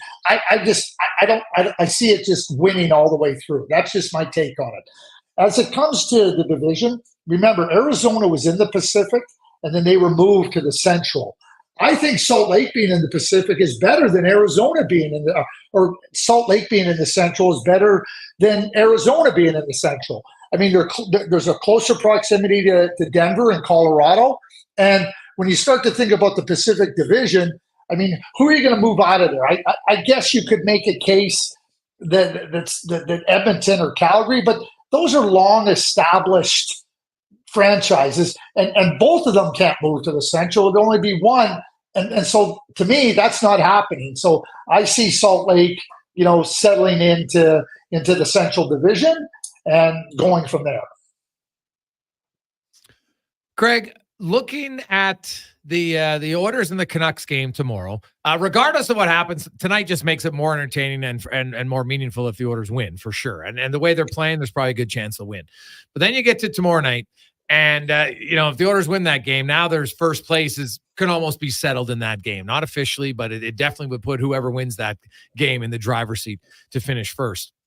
If you're Vancouver, you've been there all year long. What about the psychological factors? Should it impact the team? And do you think it would if suddenly they find themselves a team that was in first place virtually the whole year and then suddenly loses in the last week? Could that be detrimental, do you think, to the mindset of the team heading into the playoffs? Well, what I would suggest is, when you've been the front runner from day one of the regular season, the team that you beat pretty handily in the first two games is the team that you're going to be fighting with on Saturday night to try to hold on to that first place spot. So there's a certain measure of, oh boy, what slipped away here. But if I were the Vancouver Canucks, I'd be more worried about my last month. Because the last month of play by the Vancouver Canucks has not been very good. It hasn't been very strong. And, we can point to Thatcher Demko being out of the lineup, but it hasn't been a very good stretch here for the Vancouver Canucks. And as you're heading into the playoffs and you're coming off of a month that hasn't been very good, I think that's where the focus should be. How do you get your game in order? And if your feelings are going to be hurt about losing first place, then you got bigger problems, I think, than trying to get your game in order. Because if they don't get their game in order, I see them as a first-round casualty. What are your thoughts with Pittsburgh as a scratch and claw here? And we're all watching what Crosby's doing, and we're all fans of Crosby and want to see him in the playoffs. If they get in or they don't get in, what does this do for Pittsburgh moving forward? Shawn, we've had the luxury, and I call it a luxury, of seeing no drop-off in Sidney Crosby's game. Every player, you watch for those signs that there's, a little bit of a drop-off or a tail-off or whatnot, and it simply hasn't happened with Sidney Crosby. And we're talking in his 19th NHL season. It's unfathomable that he continues to perform at this level. The number of achievements that he's had, both individually and team-wise, dot his resume. I don't know where this one would sit if he gets them in the playoffs, but when you're watching a team, and I keep going back, Shawn, to the night that they announced the Jake Guentzel trade. They lost 6-0 at home to Washington. They had Kyle Dubas had thrown up the white flag, and certainly listening to Sidney and here, he was dejected. He was disappointed. Well, he got over that dejection pretty quick. And he's on a mission. And Shawn, from playing with really good players and against other good players, when they get on a mission and they get so dialed in that they don't see any obstacle in their way, I think it's scary. I think it's scary in what they can accomplish. And the way the Penguins are going right now, if they make the playoffs, that's not going to be fun for the team that gets them in the first round of the playoffs either. So I think Kyle Dubas have to make that trade for Jake Guentzel to get some younger players into the group and everything. But I think it's just a fantastic story right now. And to your point, I don't think there's anybody rooting against Sidney Crosby right now to not make the playoffs and kind of have this other great accomplishment at this point in his career. Yeah, it's hard to think that they won't get in, whether or not they can do anything, but you never know. They're going in on a hot streak. They're likely to face the Rangers. The Islanders would face Carolina. I don't give either team much of a chance, but it's the playoffs. We know anything can happen at that point. One last one. Vegas, I don't like how they're playing at all going in. Whether or not they get Mark Stone and his whatever was lacerated or non-lacerated back. But Dallas and Edmonton, Craig, right now are playing very well. But the series I'm most intrigued by is going to be Colorado-Winnipeg. It's not official, but it's like 95% official that they're going to meet one another head-to-head. They're both tied. They got 3 games left. They're battling for home ice advantage. it's going to be McKinnon in the dominant offense against Hellebuck in the defense. Who do you like? It's a great matchup, isn't it? Like I think it's a great matchup. Hellebuck is so good. The way and we see teams play at the top of their game. Winnipeg went into Dallas on Thursday night, and they owned the game. They owned the game. Dallas basically had no sniff. The only sniffs that Dallas got in that game was because of mistakes by the Winnipeg Jets, and they only made about 3 or 4 of them. Dallas was smothered. And if the Winnipeg Jets, and the playoffs are about, the details and staying at that high level. Playoffs demand that, in my view. And that's, to me, the team that can keep their level of play there is the team that's going to win. It would be easy. I can make a case for Winnipeg winning. I can make a case for Colorado to win. What I see clearly is one really good team has gone after the first round of the playoffs. One really good team has gone after the first round of the playoffs. And I think that becomes significant when we talk about how strong the Western Conference is. And, Dallas and Edmonton, I said it the other night on Jay Onright's show. To me right now, their games are in order. They're the teams that I would pick to be in the Western Conference final right now. And just to finish about Vegas, the Vegas Golden Knights weren't playing very good with Mark Stone in the lineup. So let's not make it out to be like Mark Stone missed the whole season and he's coming back. They were not playing very well with him in the lineup.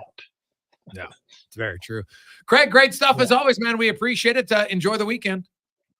Yeah, have Derek Amel on again. He was great, and I've heard him a number of times. I mean, he was really well respected as an official in the National Hockey League. And I'll just finish this real quick. One of the things I think is really important is a lot of younger officials are coming in the league.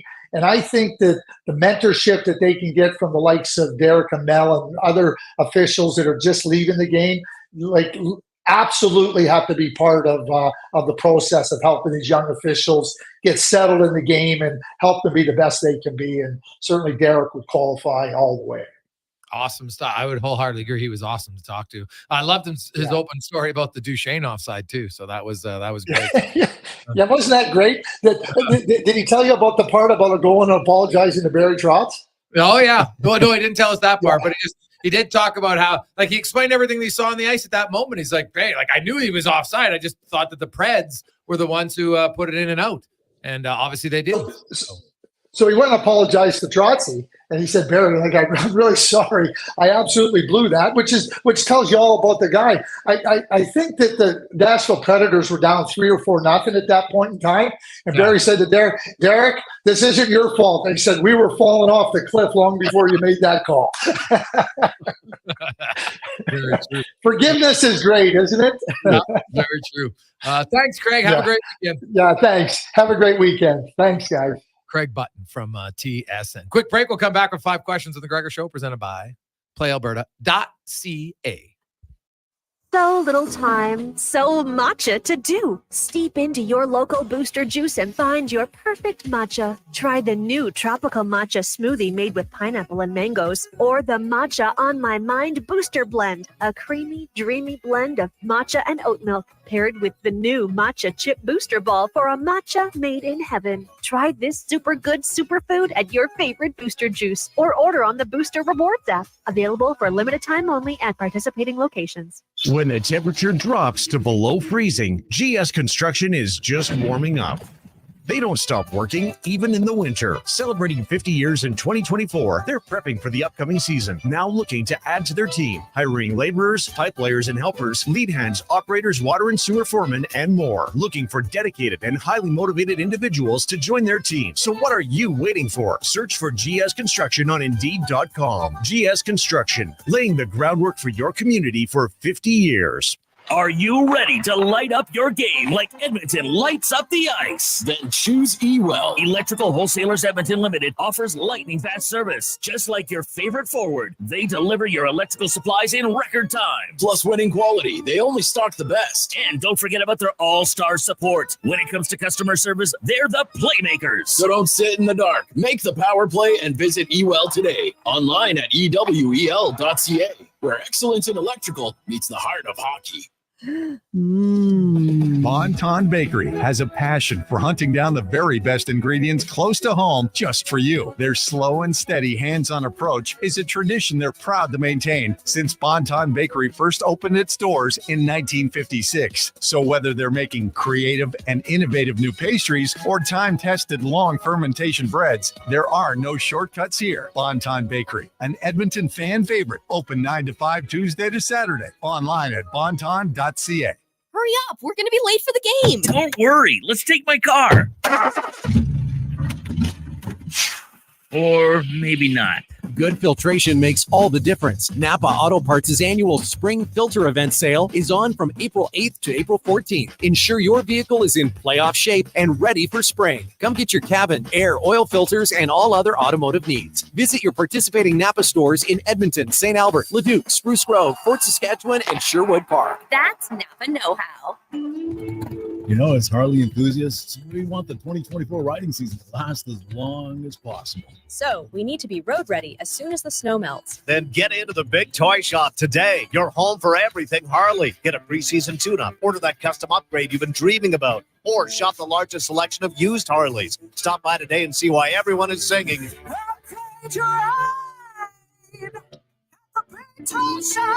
At 6135 99th Street. Truck Month is on now at Chevrolet.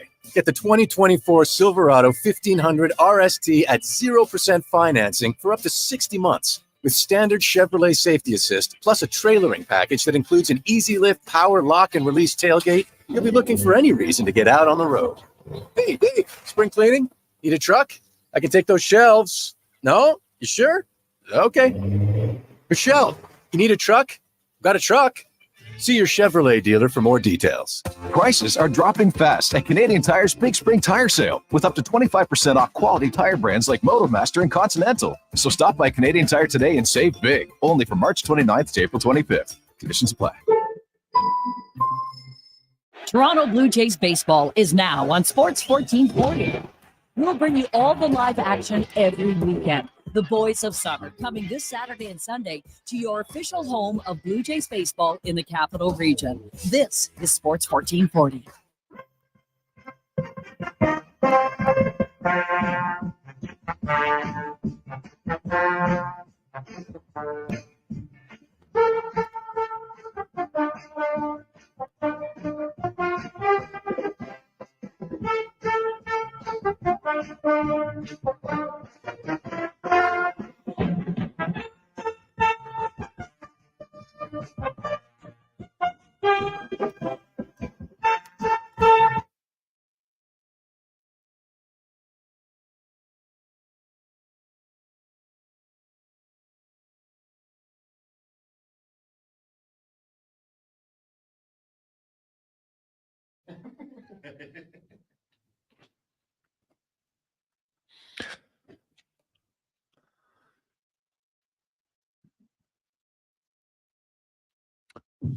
Rolling through a lovely Friday afternoon. Gregor, Brown, Halley. Let's get to 5 questions brought to you by The Brick, and their super saving event is on. But hey, this don't until the weekend wraps up. So get in right now.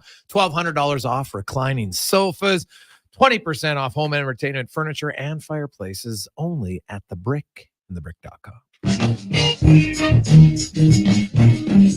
It's time for 5 questions on the Jason Gregor Show.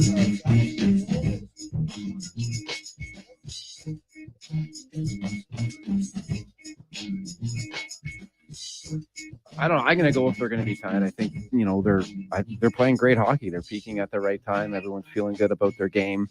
Vancouver's coming in struggling. They tonight it's going to be a test, but they should, with the way they're playing, I'm going to go. Yeah, I don't see them losing to Arizona. Arizona, there is a lot of things going on for the players. With the moves and stuff off of the ice, and the GM's coming in, that probably makes it final now. So I think that'll play a small part in it. And hey, they're playing loosey-goosey. They're scoring lots of goals, but they give up a lot of goals. And so Edmonton hasn't done that. So I think they win tonight. Tomorrow, there's first place. There's also the fact that the Canucks absolutely crushed the Oilers earlier this year. Right? They played them 3 times. They won all 3 games. Or now I know the Oilers the second game. I think it was the second game they outshot them and they lost. Okay, but I think there's the Oilers are going to be like, hey, we want to send a message. Not that the Canucks don't, but I also don't think Demko plays on Saturday, and that's why the Oilers win. Question number 2, Austin Matthews, 68 goals on the season, 14 ahead of the next closest, Sam Reinhart. How many goals will he finish with this season? I'll just go with 70. I think that, yeah, I mean, I think that's realistic coming down the stretch here. He's got some line mates that, Domi and guys that are playing well. I think guys are going to be obviously motivated, for just as motivated as he is. There's going to be guys motivated to help him get there.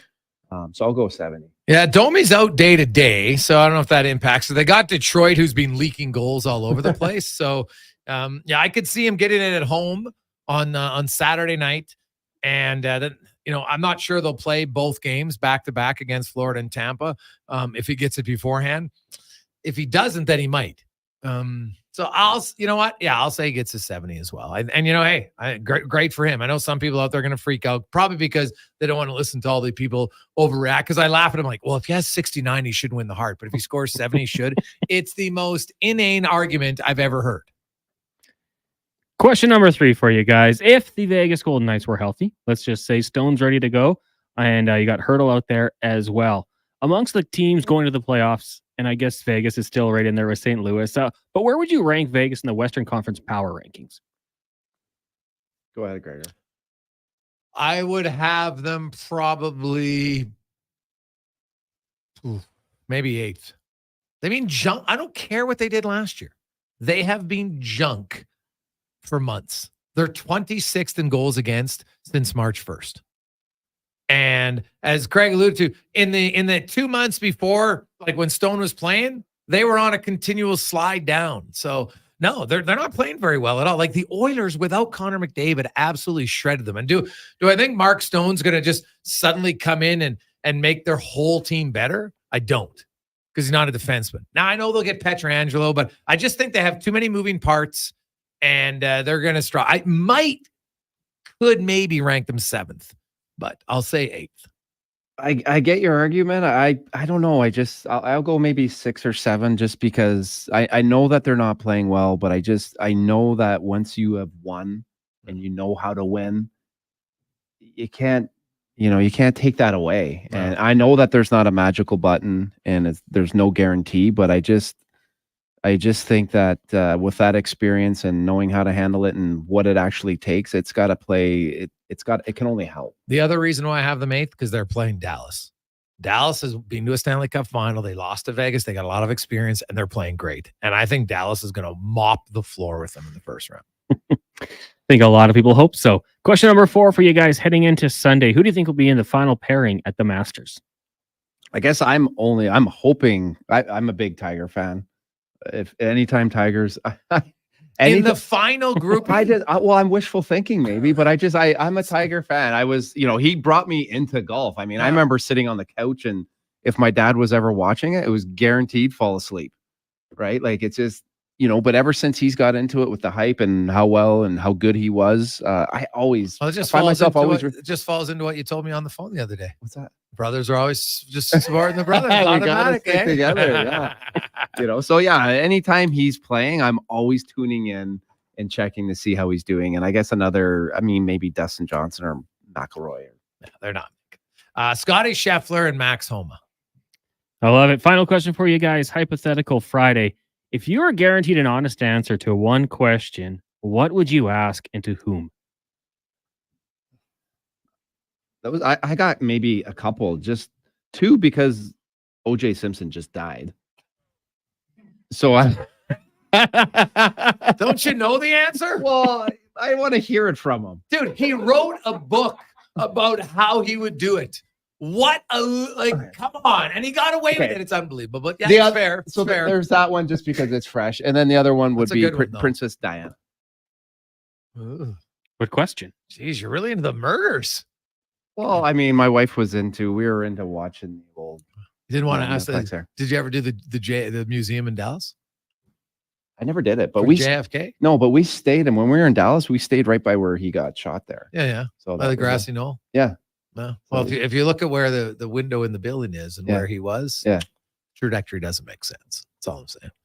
But that's a good question. I'm probably going to stick away from the murders. That would be, although I love a good murder mystery. I'm not going to lie. I love those shows. But honest answer to one question. I'll keep it sports related. And I would want to know what was the real reason Barry Sanders retired so young.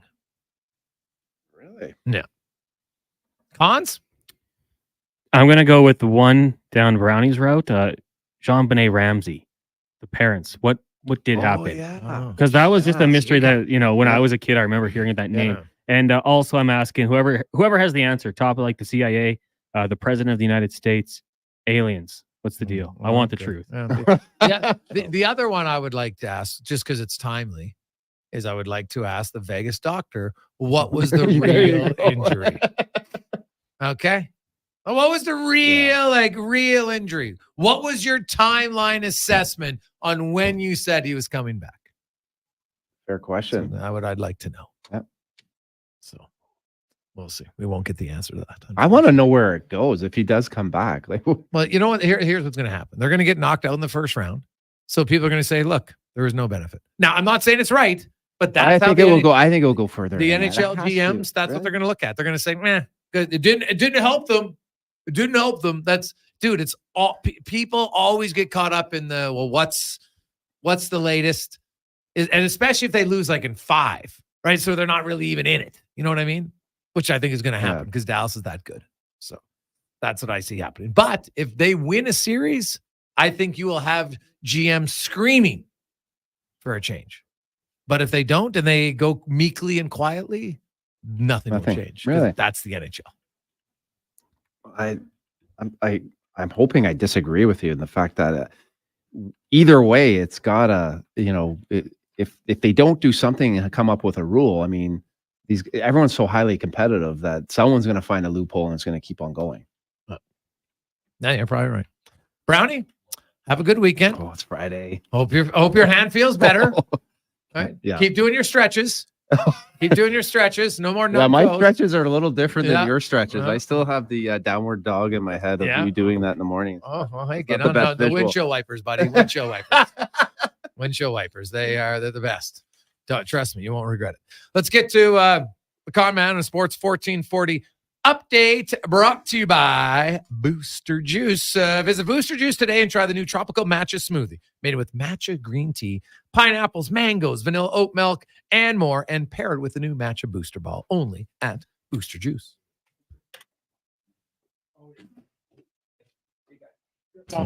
Game day, the Oil back in action and taking on the Arizona Coyotes. Puck drop just after 7 o'clock for pregame coverage.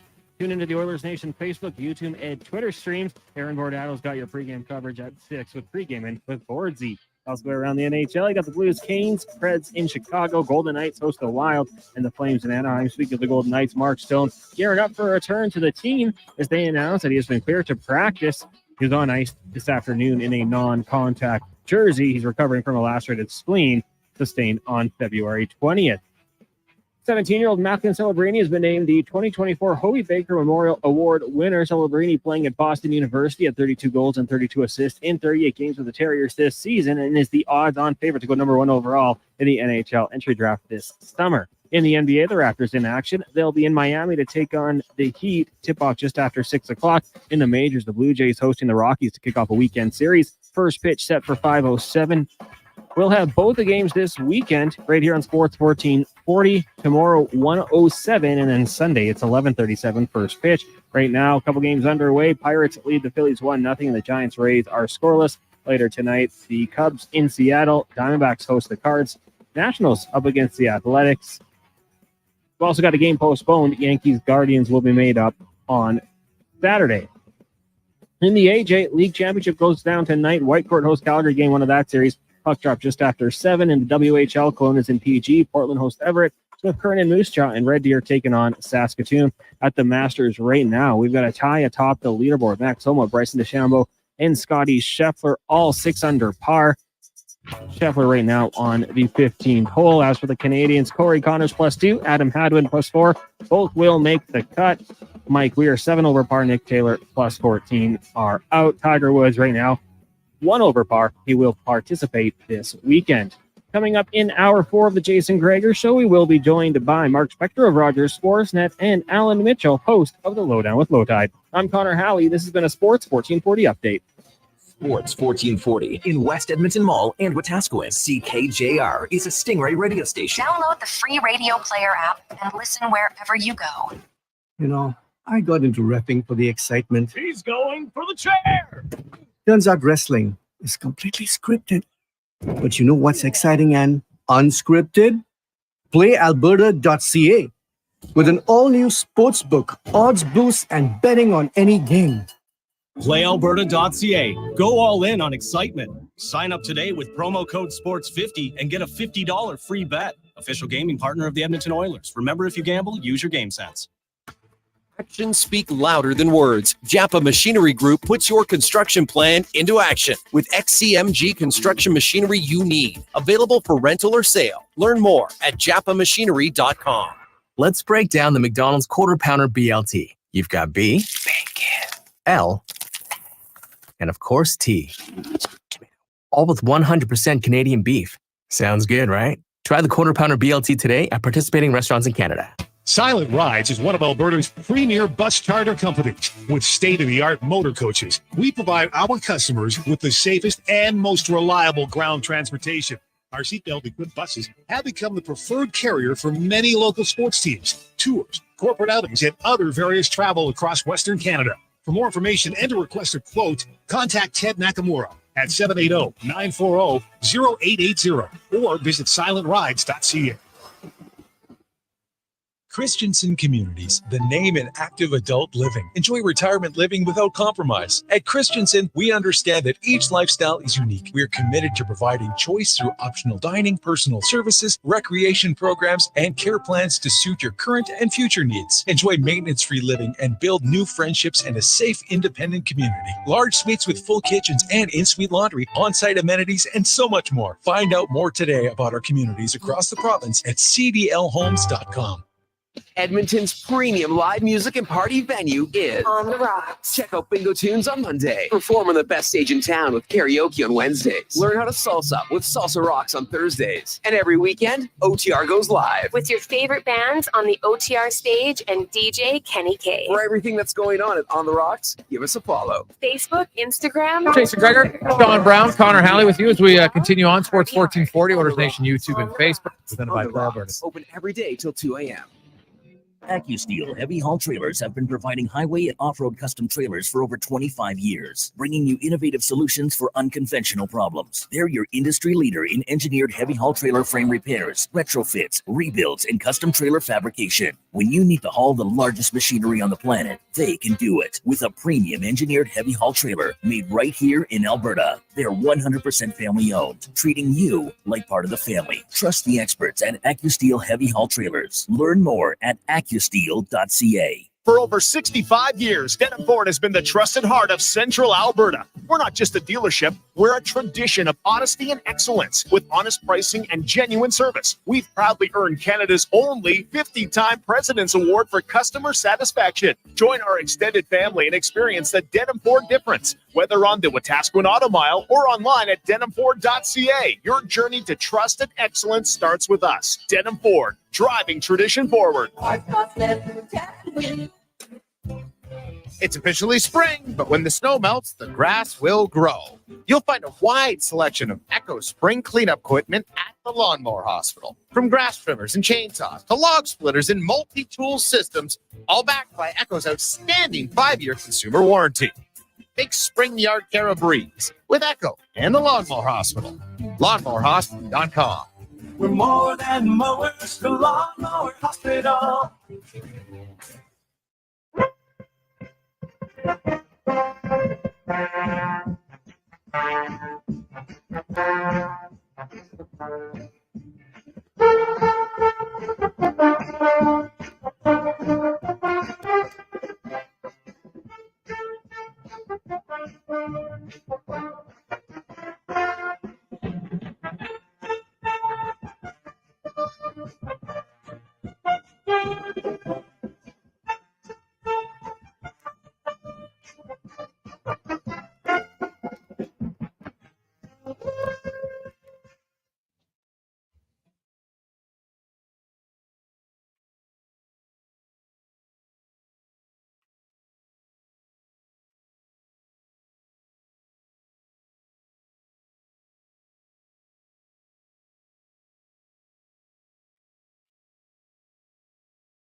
It's after 5. How are you? Welcome back to the Gregor Show on Sports 1440, Oilers Nation, YouTube, and Facebook. Hey, how about this? Over $60 million up for grabs tonight. Get your tickets at Lotomax for playalberta.ca. Woo, that's a lot of reasons you might want to play. Money. Oof. Be nice. Good luck. 65 mil to be exact, and 8 max millions at playalberta.ca. We are live in the E-Well studio. Jason Gregor, Connor Halley, the Edmonton Oilers, back-to-back. It's the second time this season that the Oilers have had back-to-back games on a Friday and Saturday night at home. Does not happen very often, but you'll see it again. The last time it happened, they lost both. So they'll try to avoid that and maybe win both. So actually, since that loss, they lost to Minnesota and then Calgary at home. Since then, the Oilers are 10-0-1 in their last 11 games. They've only allowed 3 goals twice, once in an 8-3 win to Buffalo. The other time was that 3-2 overtime loss to Colorado, where they scored in literally the final second of the game. So their defense has improved immensely at home. They've been really dominant at home, 26-4-2 since Chris Knobloch took over, which of course is no surprise, the best record at home in the National Hockey League. They have the best record overall during that time as well. Let's get to the spec report brought to you by GS Construction. They got a great record from employees who like working there. You want to work for a great company, great benefits? Well, they're hiring right now. Go to Indeed.com and look up GS Construction as we welcome in Mark Spector. And Spec, big weekend for the Oilers. No McDavid, no CC tonight, no Skinner. Pickard will start in goal. Stetcher will play in place of CC, who's a little nicked up. And the one change up front is we might see Ryan in for Carrick, but seems like the smart move. Connor McDavid talking today. He was out in the ice for almost an hour, Spec. So obviously he's getting closer. You know, he skated on his own. Now he skated with the team. And I think there might be a decent chance you see him tomorrow. I think there's a good chance you'll see him tomorrow, and I think that they'd have been crazy to play him tonight, right? Like, you know, no disrespect, but the Oilers are playing very good hockey. If they can play the same game they laid down the other night, they'll beat Arizona. Don't worry about that. So give the man a night off. He's the money ticket here. He's got to be ready for playoffs. So there can't be something nagging going into playoffs, because playoffs are hard, and you pick up injuries along the way. Yeah, that is very true. The the Arizona Coyotes, Spec, who are on their last legs, their last time in Edmonton, it sounds like, as they'll be going to Utah, and that might be official here, very soon. But I know, like they were able to block out the noise against Vancouver. You know, there's reports their GM's coming in now, which I know if we add up 1 + 1, I think he knows what he's going to tell them. I just wonder how much that impacts him now. Like, you're still a human being, and sometimes a guy can come back from injury, and there's that first game, you're all adrenaline, and you kind of block out stuff. But I just wonder, if this is the night where the Oilers get up early, that Arizona's just like, oh man, like, geez, like I got a lot of other things I'm worried about. You know what I mean? I'm just not as emotionally invested in the game. Not to mention, and they're pretty leaky defensively at the best of times. Yeah, and listen, like, that's a lot of things going on, like Bill Armstrong, the general manager of Arizona Coyotes, was scheduled to be there this afternoon. He's going to speak with the team. I don't know if he did it at the hotel or with or at the rink, but it was going to be sort of probably after pregame nap and lunch, and before they're starting to get seriously ready for their game. So frankly, it could be happening right now, I would say, probably a half hour ago, let's say. So, there's so much to worry about. There's so many guys who have so many, there's wives, there's family, there's buddies, there's sponsors, there's landlords. I mean, everybody wants to know, hey man, what's going on, right? What's going on with the team? Are you going to be back? Are you not going to be back? Where are we going? The wife's wondering. If for those guys to be focused enough tonight to beat a good Edmonton Oilers team, first of all, I'd take my hat off to them if they can do it. But like, there's compartmentalizing, Jay, and then there's your entire world's about to change for not just the players, the trainers, the media guys, the equipment people, the coaches.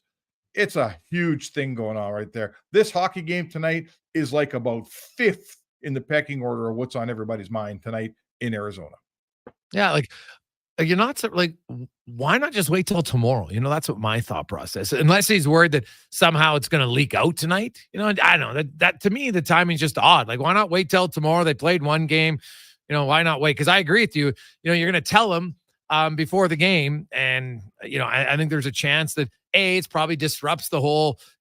Everybody has their pregame thing, and usually your pregame isn't having a one-on-one conversation with your GM a few hours before the game. Yeah, okay. I mean, I guess I'll tell you the other way is this game doesn't matter, right? They're not making the playoffs. I'm going to say to you that if this game mattered, Bill Armstrong would have found another place and time to do it. But I mean, here's the reality. The biggest topic in this Arizona organization right now isn't winning tonight, right? There's a way bigger topic out there. And I think that the players need and deserve clarity as soon as possible. Every one of these guys is getting 100 questions that he doesn't know the answer to from all those people I just stated. The GM owes this, the owner, frankly, owes these guys some information, and it's coming through to them through the GM. And, I hear what you're saying, Jay. It's not going to help them win tonight, but these guys need some information here. I think it's the only fair thing. Yeah, no, you're probably right on that one. And hey, maybe a benefit for the Oilers, although the Oilers, I don't really think they need much advantage. They're 23-4-1 against the bottom tier teams in the NHL. That's the bottom 11 teams. They've only faced Arizona once. They beat them 6-3 earlier this season in Arizona. They've done a great job of taking care of business against the teams you should take care of business against. And, I would expect that. And then that leads us to Saturday night, Spec. And man, like, when was the last time there was a legit race for the division in Edmonton? Like, honestly, they finished second a few times. They're not really that close. Like, God, we probably go back to 1998 when the Oilers finished with 99 points and finished second in their division, third in the NHL. Like, they haven't won the division since 87. Like, this will be a fun game. I've noticed, and I know you're at all the games, Spec, like, I find the crowds louder this year, and they're doing it when it's like they're not being like encouraged. There's a lot of more natural cheering from the crowd I found this season. And I think that, the wins probably have a lot to do with that. Well, I think you got people that really have a team to believe in here. Like, let's face it, you just listed the numbers. What was Knobloch's first game, like November 20th or something like that? I forget the actual date, but it was mid-November to late November. They're the best team in the league since then. Like, that's most of the season. So, you know what? If I'm an Oilers fan, like, I got a team here that's as good as any team in the league. And we're so used to looking at the Colorados and the Bostons and somebody else and saying, oh, yeah, but what about that team? We'll never beat them. Forget it. All those teams are looking at your team and saying the same thing now. This is a good team. And it's not just in our opinion or my opinion, Jay. The numbers back it up, right? Outside of that 2-9-1 start, this is the best team in the NHL this season. And not, in the ultimate category in wins, but they're right up there in all the other categories too. So the crowd's cheering because they deserve to cheer. They got the best team. Let's see what happens in the playoffs. I'm not telling you that always, Boston was the best team last year. How'd it work out for them?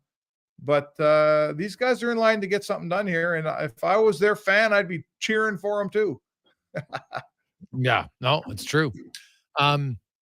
Moving to a few other things around the NHL. We know there's the big move there. There's the Oilers and the Canucks race. I want to get your thoughts just kind of on a sidebar note on that Colorado-Winnipeg series. It's the one series it's not official. It's like 99%. Dallas needs 1 point. And then they're guaranteed to finish first in their final 3 games. And Winnipeg and Colorado are going to go head-to-head. The only thing that isn't solved is who's going to have home ice. They have the exact same amount of points. Winnipeg has the tiebreaker because they have 2 more regulation wins. We've seen Hellebuck, Heck, when Lauren Brossoit plays, they're good. Like, Winnipeg, to me, that's a tough out. Only because, like, I don't think they could go all the way to the cup because I question their offense. But my goodness, their goaltending and their team defense is so good it could steal a series. And that is the classic high-octane offense of Colorado versus the stingy defense of Winnipeg. You like? Yeah, like, listen, every team that ever won a cup got some luck. You got to have luck because if you have bad luck, you don't proceed. Someone knocks you off. You need some luck. So Winnipeg, I look at Winnipeg like this, Jay. First of all, they got world-class goaltending. Hellebuck could win the Vezina. He's as good a goalie as there is in the game today this season. Better than Vasilevsky this season by some margin. they've got a pretty good defense, like a above average group of defensemen, and they can score enough that if they get some of that luck, right? If things turn Winnipeg's way, they got a good enough team to do something with it. You know what I'm saying? They're in position that if the cards fall their way, they could beat Colorado. You know they could. They could go on a run. They could go. They're good enough for me to look at them and say, if they stay healthy, get the odd break, that team can go a really long way. To me, there's always sort of 4 or 5 teams that I put in that category. You know, in the West, certainly Colorado, Dallas, Winnipeg, Edmonton. Let's see what happens with the rest of the Pacific. Vancouver, I guess. I'm not sure. I haven't seen them play a playoff game for 9 years. So, but certainly Winnipeg, Jay, they got all the boxes checked, man. If they get their breaks and things go their way, the team they could come out of the Central. Yeah, possibly. Yeah. What about Stone? What are you thinking about Stone? How are you thinking on that? Stone coming back to practice. Well, like I've said all along, I never questioned if he was hurt, right? You don't take your leading scorer out of the lineup when you can't score and your team's struggling and just say, hey, let's take him out of the lineup for 2 months. The problem is that you can extend the recovery time as long as you like. Clearly, that's what you can do, right? There's no so and the thing is, like, so you can say, well, he has an injury and they claim it's a lacerated spleen. Now, was it a lacerated spleen? I've talked to doctors. I've read up on it. Most of them said to play a contact sport, they thought it's 3 to 6 months. Now, they all preface it by saying, I would need to see the patient to know exactly what it was. Fair.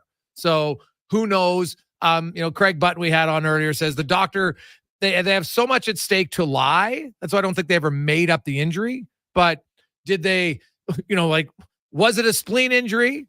I guess so.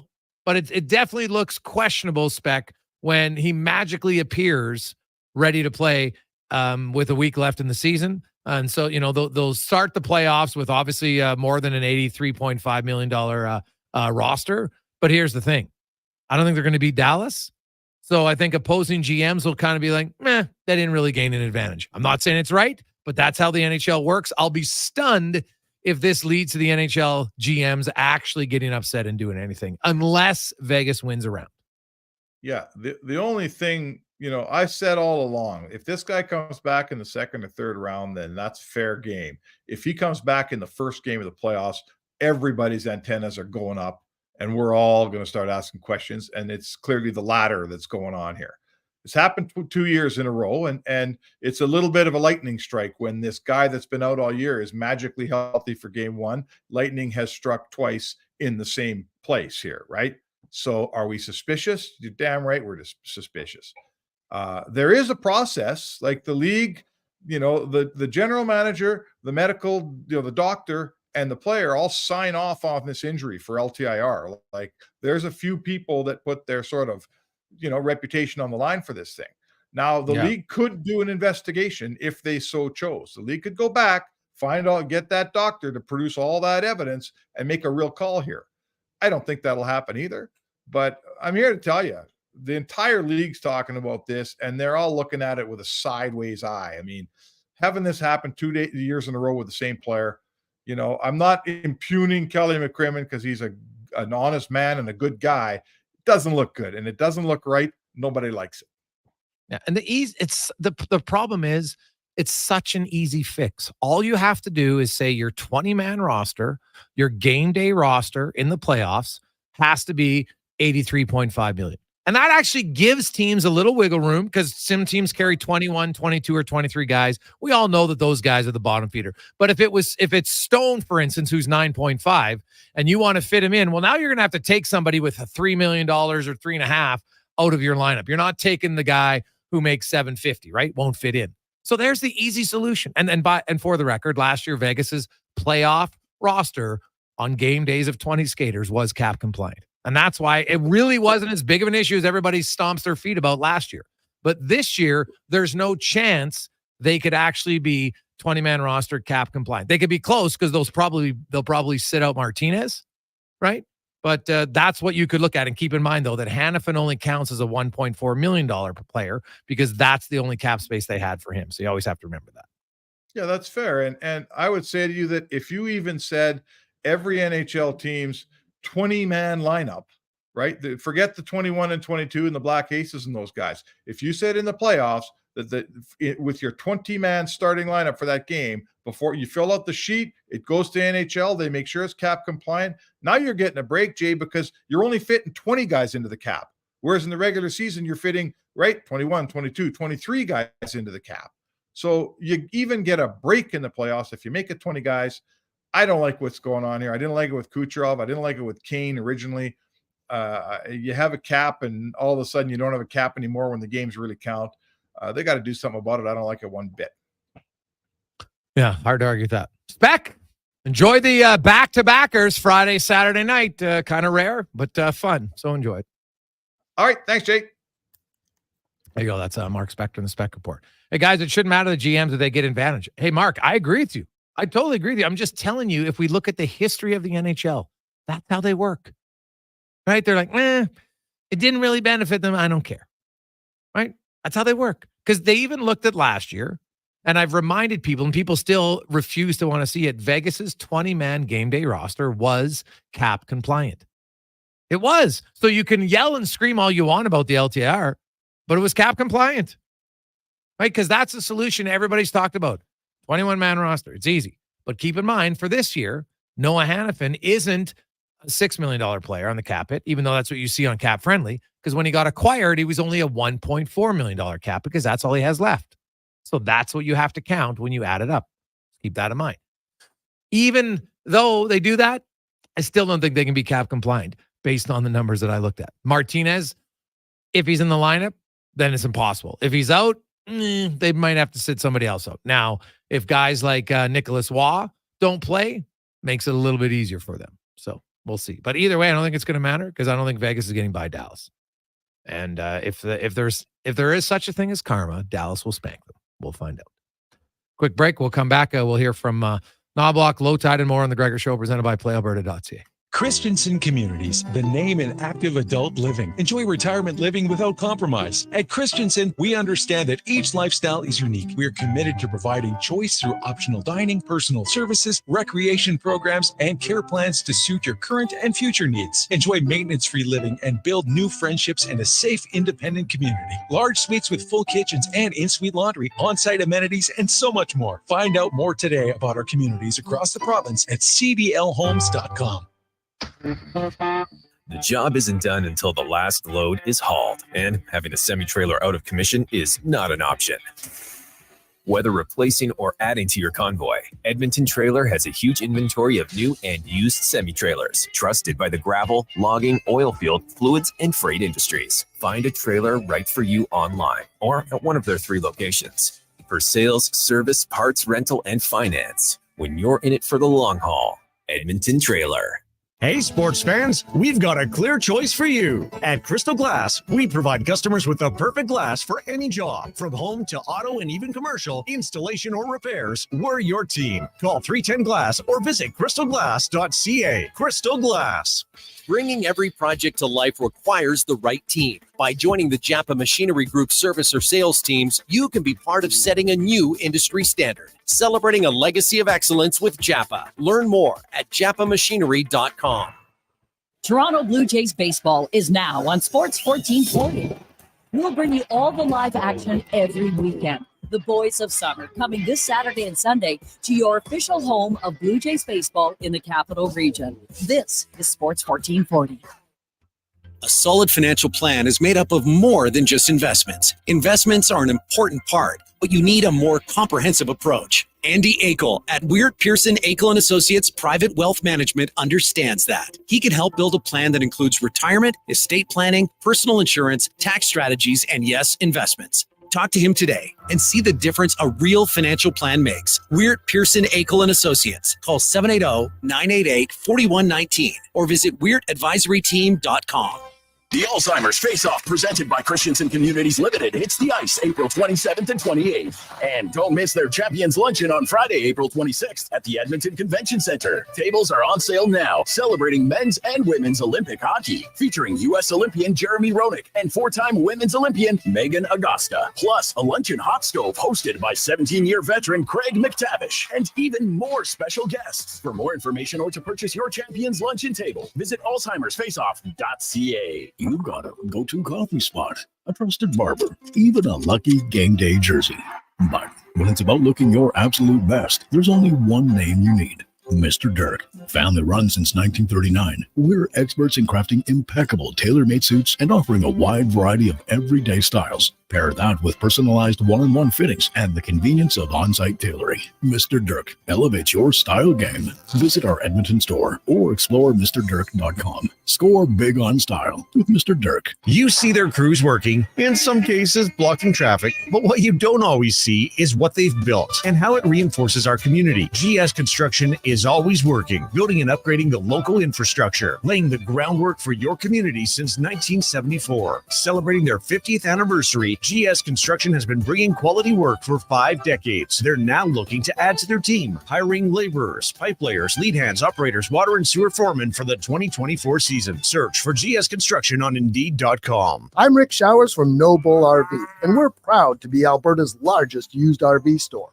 Every quality used RV on our lot is one of a kind, and the same goes for our customers. I've never met two that are alike. Makes me wonder how the new RV dealers can manage trying to sell the same unit to dozens of different people. Sounds like someone has to compromise. That's right, Bob, but not here, not at No Bull. Our job is to find exactly the right RV that suits how you like to enjoy the great outdoors. And part of that job is to make it affordable, which is why we have financing options to suit your lifestyle. Finding the right RV is good. Getting a payment I can live with, that's even better. You betcha, Bob. And right now you can get your new to you RV with 0 payments, 0 interest for 6 months. That means you can enjoy the entire summer without paying a dime. We can't do something like this all the time, but we're doing it right now. So come see us.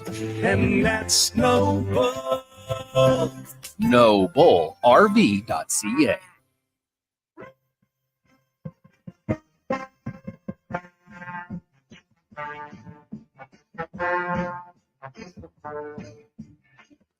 Portions of this hour brought to you by your Alberta GMC dealers. Get up to $6,500 cash purchase credits on a 2024 Sierra 1500 Denali Ultimate during truck month. See more at gmcoffers.ca.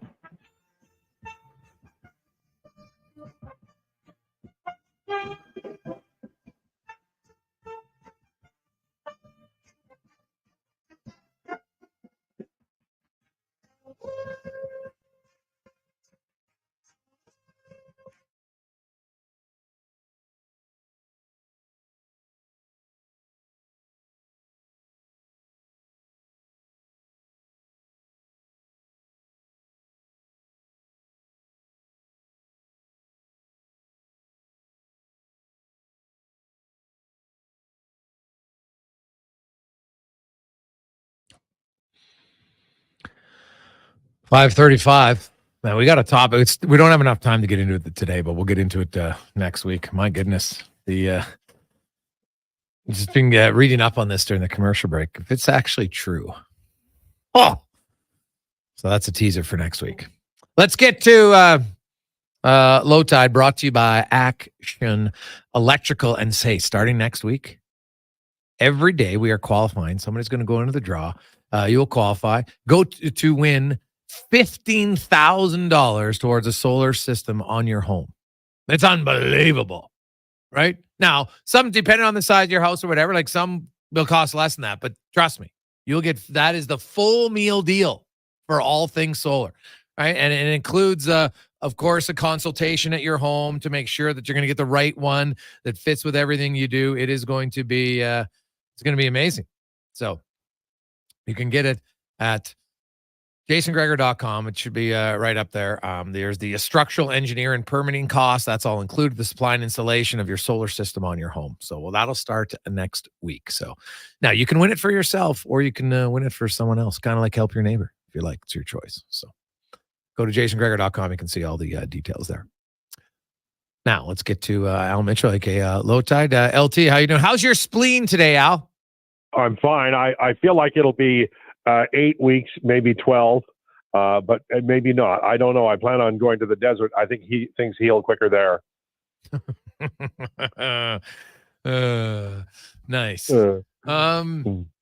Now let's go to the Oilers weekend, Al. And tonight, Arizona, who's soon to be Utah. Their GM flies in the afternoon. I think we can all assume what the conversation's going to be like. I wonder how that's going to impact the players. Maybe it's a relief, maybe it's a stressor. I don't know. But either way, Edmonton's got to take advantage. Oh yeah, and it's like I think it was something you wrote that I read that Arizona scoring goals. Like they're an interesting team, and they are, they're significant. But it's all over. Like you're basically, you're in a movie, and it's you're Cleveland, and you're going nowhere. And I can't imagine it'll be business as usual for them. It kind of feels like they're the Oakland Seals right now. And Edmonton just played a better team, textbook. And so I think that Oiler fans should expect that. And you're right. Winning tonight sets up a brilliant tomorrow night. And, win, lose, or draw, you'd like to get to that Vancouver game within a heartbeat of first place in the division. Yeah, well, it could make for a really fun Saturday game, Al. There's no question. And, doesn't mean that tonight's game isn't important. Obviously, it is. The Oilers have played well. Although Chris Knobloch was quick to point out, the Dallas game wasn't good. Then he really liked the Colorado game. He hated the second period in the Calgary game. And then he really liked the Vegas game. So, he's kind of hoping maybe that trend doesn't continue. They're not going to play 60 minutes. Like it'd be hard to match the Vegas game, because I thought that might have been from start to finish their most secure game all year long. But tonight, they will definitely get chances out. Arizona, you got to respect their offense, right? They got some young guys. Logan Cooley's got 10 goals in his last 20 games. Dylan Gunther, the former Oil King, has 19 points in his last 20 games, which is amazing. And they got Keller and Schmaltz, so they can score, but man, they give up a lot, right? So I think if Edmonton plays to their strength lately, which is defense, eventually their offense will just come, because Arizona you look at their blue line, you look at their team, they haven't shown an ability to play sound defensively. Yeah, and they, in the last game, we got a really nice look at the McLeod line, which was very effective. I thought Draisaitl was effective. I thought all of the pairings were good. Goaltending was stout. Not everybody's going to come back and play at the high level, but as long as they're playing the structure that they played with the outlets a little bit through the middle, and they seem to be very much under control, and there's not a lot of running around, because when you run around, you either, end up giving up a goal, taking a penalty, or icing the puck. I didn't see a lot of that. There were calm feet, not a lot of panic in that game against Vegas. If you can keep the structure of that, even if the execution isn't as brilliant as it was against the Golden Knights, you're still showing that it's a repeatable game. And I think at this point in the season, that's what you really want. You want a game that you can duplicate night after night. What would you need to see from Holloway down the stretch to take somebody from your current top 9 out so he could be in your top 9? Or do you think that's realistic? I'll say this. I think that as an observer, I love the speed of Dylan Holloway, but I think no matter how well he plays, I think that the veterans have earned, either through the penalty kill or through solid 5-on-5 play. I just think if they're still winning and they're still playing well, I think he's going to just have to wait in line for an injury or a player to struggle. Because right now, when I look at this team, I don't have oftentimes there's an obvious player while he needs to come out of the lineup. But in all honesty, I think the guys who have been here have played well enough to stay in the lineup, to stay where they are. And even if somebody was struggling, if they're on the penalty kill, I just don't think I think Holloway might be a really good penalty killer, but I don't, Chris Knobloch doesn't know him the way he would know anybody else on the team who's been here a long time. Yeah. And this is not the time to be, and I know people are going to get mad and they're unhappy about it because they want to see Dylan Holloway, but the Oilers have made their bet. Ken Hall is the GM, Chris Knobloch is the coach. They've told us all year long what they value, and they value veterans. And the reason is because veterans tend to make fewer mistakes. Yeah. Well, I think Dylan Holloway, it's a no-brainer, Al. He'll be in their top 9 and a penalty killer every night that he's healthy next year, without question. But here's a question for you then. So, and I tend to agree with you. So because the Oilers' regular season ends next Thursday, the American League playoffs or regular season ends on the Sunday. Funny, the AHL actually ends after the NHL. So let's say Dylan Holloway isn't in your starting 12 in game 1, and you probably don't plan on playing him in game 2. Do you keep him in the press box? Or do you send him to the American League so he can play AHL playoff games? I'd send him to the AHL. He's really an impact player down there, and you want your players to play as long as they possibly can, because if the Condors are playing well, the Oilers are in the Stanley Cup playoffs and they get an injury, they can just call somebody up, and that works actually really well. Sometimes the AHL team will get blown out, and they're I think it was Nathan Page who was on a beach one time, and the Buffalo Sabres were running out of defensemen, and he had to get on a plane and come back and get to a hockey rink. And I imagine his mindset wasn't really what it would have been if he'd been playing AHL hockey. And I think Holloway's young, and he really is a player who can make a difference in the AHL. I'd play him down there. Yeah, that makes sense. I would agree with it. Stetcher tonight, they got 5 and 7, Al. How many other guys would you give like one game off? Because they don't have a lot of extra bodies around. Any other guys like McDavid? Obviously, he's had 2 games off, although he's injured, so it's not really 2 games off by rest. But how many guys next week do you think would you give a day off to if you could? Well, I would do. I might give a day off to. Ekholm seems fine. He had a little bit of time off there not long ago. I might give Kulak. I'd like to see Broberg. I don't know if they'll call him up, but just for a game, maybe give. I'm not sure who they would give a day off to, whether it would be probably, I guess, Kulak. But I'd like to see that. Other than that, I mean, Gagne is a guy who you know what you're going to get, and he's a professional. I think Ernie is as well. I think unless you really want to give a player time off, the last game is the one I wonder about, Jason. Like if you had 4 guys in town and you put them all in the lineup for that last game that doesn't matter for whatever reason, probably give a rest to players. But then again, the veterans might want to play it. I guess it all depends on them. Well, the problem with that is the Oilers don't have any cap space. If they call Broberg up, they got to send Holloway down, right? That's their challenge. They don't have cap space to call anybody else up at this point. And there's no one who's magically going to, hurt themselves and go on LTR, because then obviously you have to stay out for too long to miss it. So I could see them they do have an extra defenseman. Stetcher, I think, is going to play 1, if not 2 games. Knobloch already told us that next week. So, you could see a few other guys resting.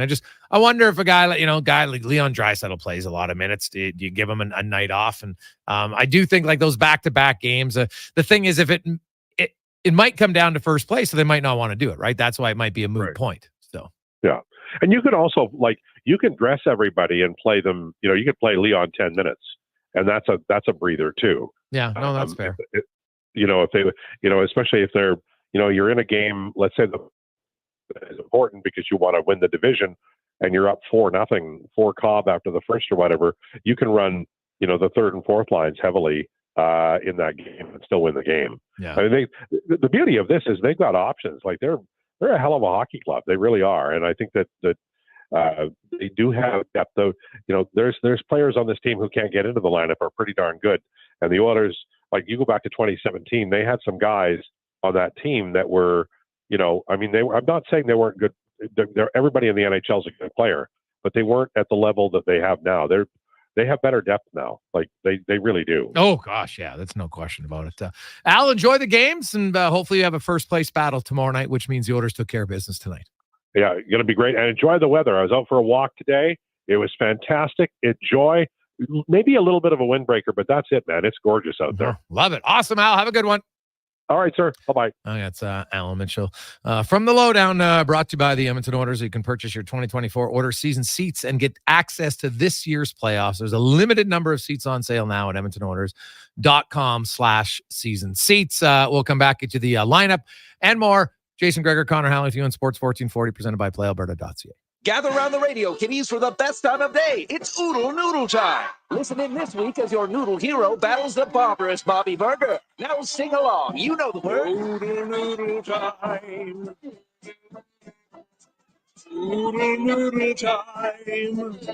You know what time it is now. Get up and give me your best Oodle Noodle dance. Your best time of day is Oodle Noodle time. Rodeo clowning felt like an exciting opportunity. Boy, was I ever wrong. The bulls. So predictable. But you know what's exciting and unpredictable? PlayAlberta.ca. I can bet on any sports game, play online casino games anytime, and buy lottery tickets anywhere. PlayAlberta.ca. Go all in on excitement. Sign up today and get over $100 in welcome bonuses. Remember, if you gamble, use your game sense. Until April 20th, make the shift to more savings at Fountain Tire and get up to 25% off select tires, including Goodyear. Restrictions apply, financing available. Book online today. I forgot to mention the bonus $50 off any service of $150 or more. I knew 15 seconds wasn't long enough. When it comes to your heavy haul trailers, don't settle for a patch job that will fall apart after a hard day's work. Bring your unit to AccuSteel Heavy Haul Trailers. They'll solve the problem once and for all, keeping you working with limited interruptions. For 25 years, they're experts have been providing highway and off-road custom trailers for mining, oil and gas construction, and renewable industries. They're your industry leader in engineered heavy haul trailer frame repairs, retrofits, rebuilds, and custom trailer fabrication. Learn more at AccuSteel.ca. Let's break down the McDonald's Quarter Pounder BLT. You've got B, bacon, L, lettuce, and of course T, tomato. All with 100% Canadian beef. Sounds good, right? Try the Quarter Pounder BLT today at participating restaurants in Canada. Remaining cyber safe is critical. Check in with your loved ones. Chat to your kids about online safety. Warn elders about scams. Let's ensure everyone's secure in this interconnected world. Learn more at getcybersafe.gc.ca. Remember, being informed is the first line of defense. Dream home or $1 million cash? Or dream home or $1 million cash? It's your final week to win Full House Lottery's 2 grand prizes. A stunning $1.3 million dream home by Legacy or $1 million in cash. Plus the gorgeous Averton Executive Townhome or $1 million. Both are up for grabs, along with incredible vehicles, vacations, and more. Final week to win for Alberta's hospitals. Tickets at fullhouse.ca. License 664710. 18 plus. Play responsibly. Refocused healthcare in Alberta means more primary care practitioners to call your own, which means fewer people waiting for emergency care. Refocused healthcare means more support for mental health and addiction, and it means more community and continuing care options for seniors, people with disabilities, and those recovering from long-term injuries, giving every Albertan what they expect. The care you need, when and where you need it. Learn more at alberta.ca/focusedcare. A message from the Government of Alberta. It's officially spring, but when the snow melts, the grass will grow. Tame your yard with the help from the Lawnmower Hospital. Live on an acreage? Save up to $2,000 and get 0% financing for 36 months on select Toro zero-turn tractors, OAC. For smaller jobs, go for the Toro Super Recycle. With personal pace and electric start, make spring yard care a breeze with Toro and the Lawnmower Hospital. LawnmowerHospital.com. The Lawnmower Hospital. I'm Rick Showers from No Bull RV, and we're proud to be Alberta's largest used RV store. Every quality used RV on our lot is one of a kind, and the same goes for our customers. I've never met two that are alike. Makes me wonder how the new RV dealers can manage trying to sell the same unit to dozens of different people. Sounds like someone has to compromise. That's right, Bob, but not here, not at No Bull. Our job is to find exactly the right RV that suits how you like to enjoy it. Part of that job is to afford it, which is why we have finance.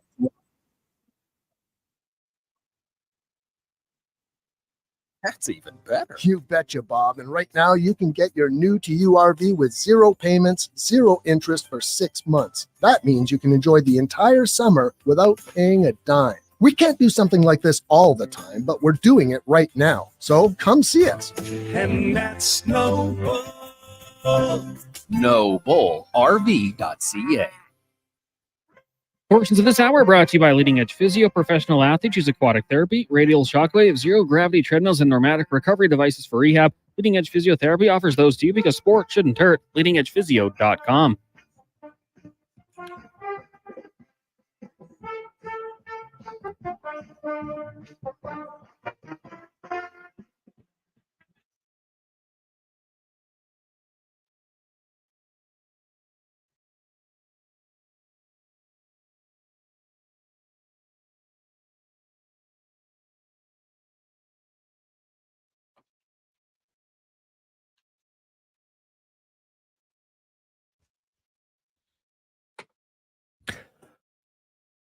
We continue on. Busy show here on Friday afternoon. Of course, tonight's game, Oilers taking on the Coyotes of Arizona, which won't be lasting very much longer. Of course, they will likely be going to Utah, where and it sounds like I got a note. Looks like something about the new arena deal. If you want to do the arena funding in Utah, then it has to be called Utah, not Salt Lake. So that answers the question about whether it'll be Salt Lake or Utah. So there you go. Lineup report brought to you by Sherwood Power Sports and Marine. They're having a grand opening next Saturday. That's the 20th of April, where you can get, they're including a winner.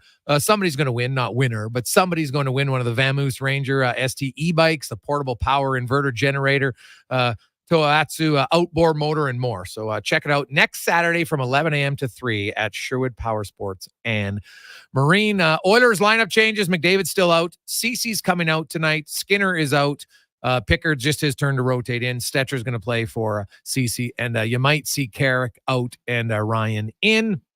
Meanwhile, for the Arizona Coyotes, watch out for Logan Cooley, 10 goals in his last 20 games. The rookie.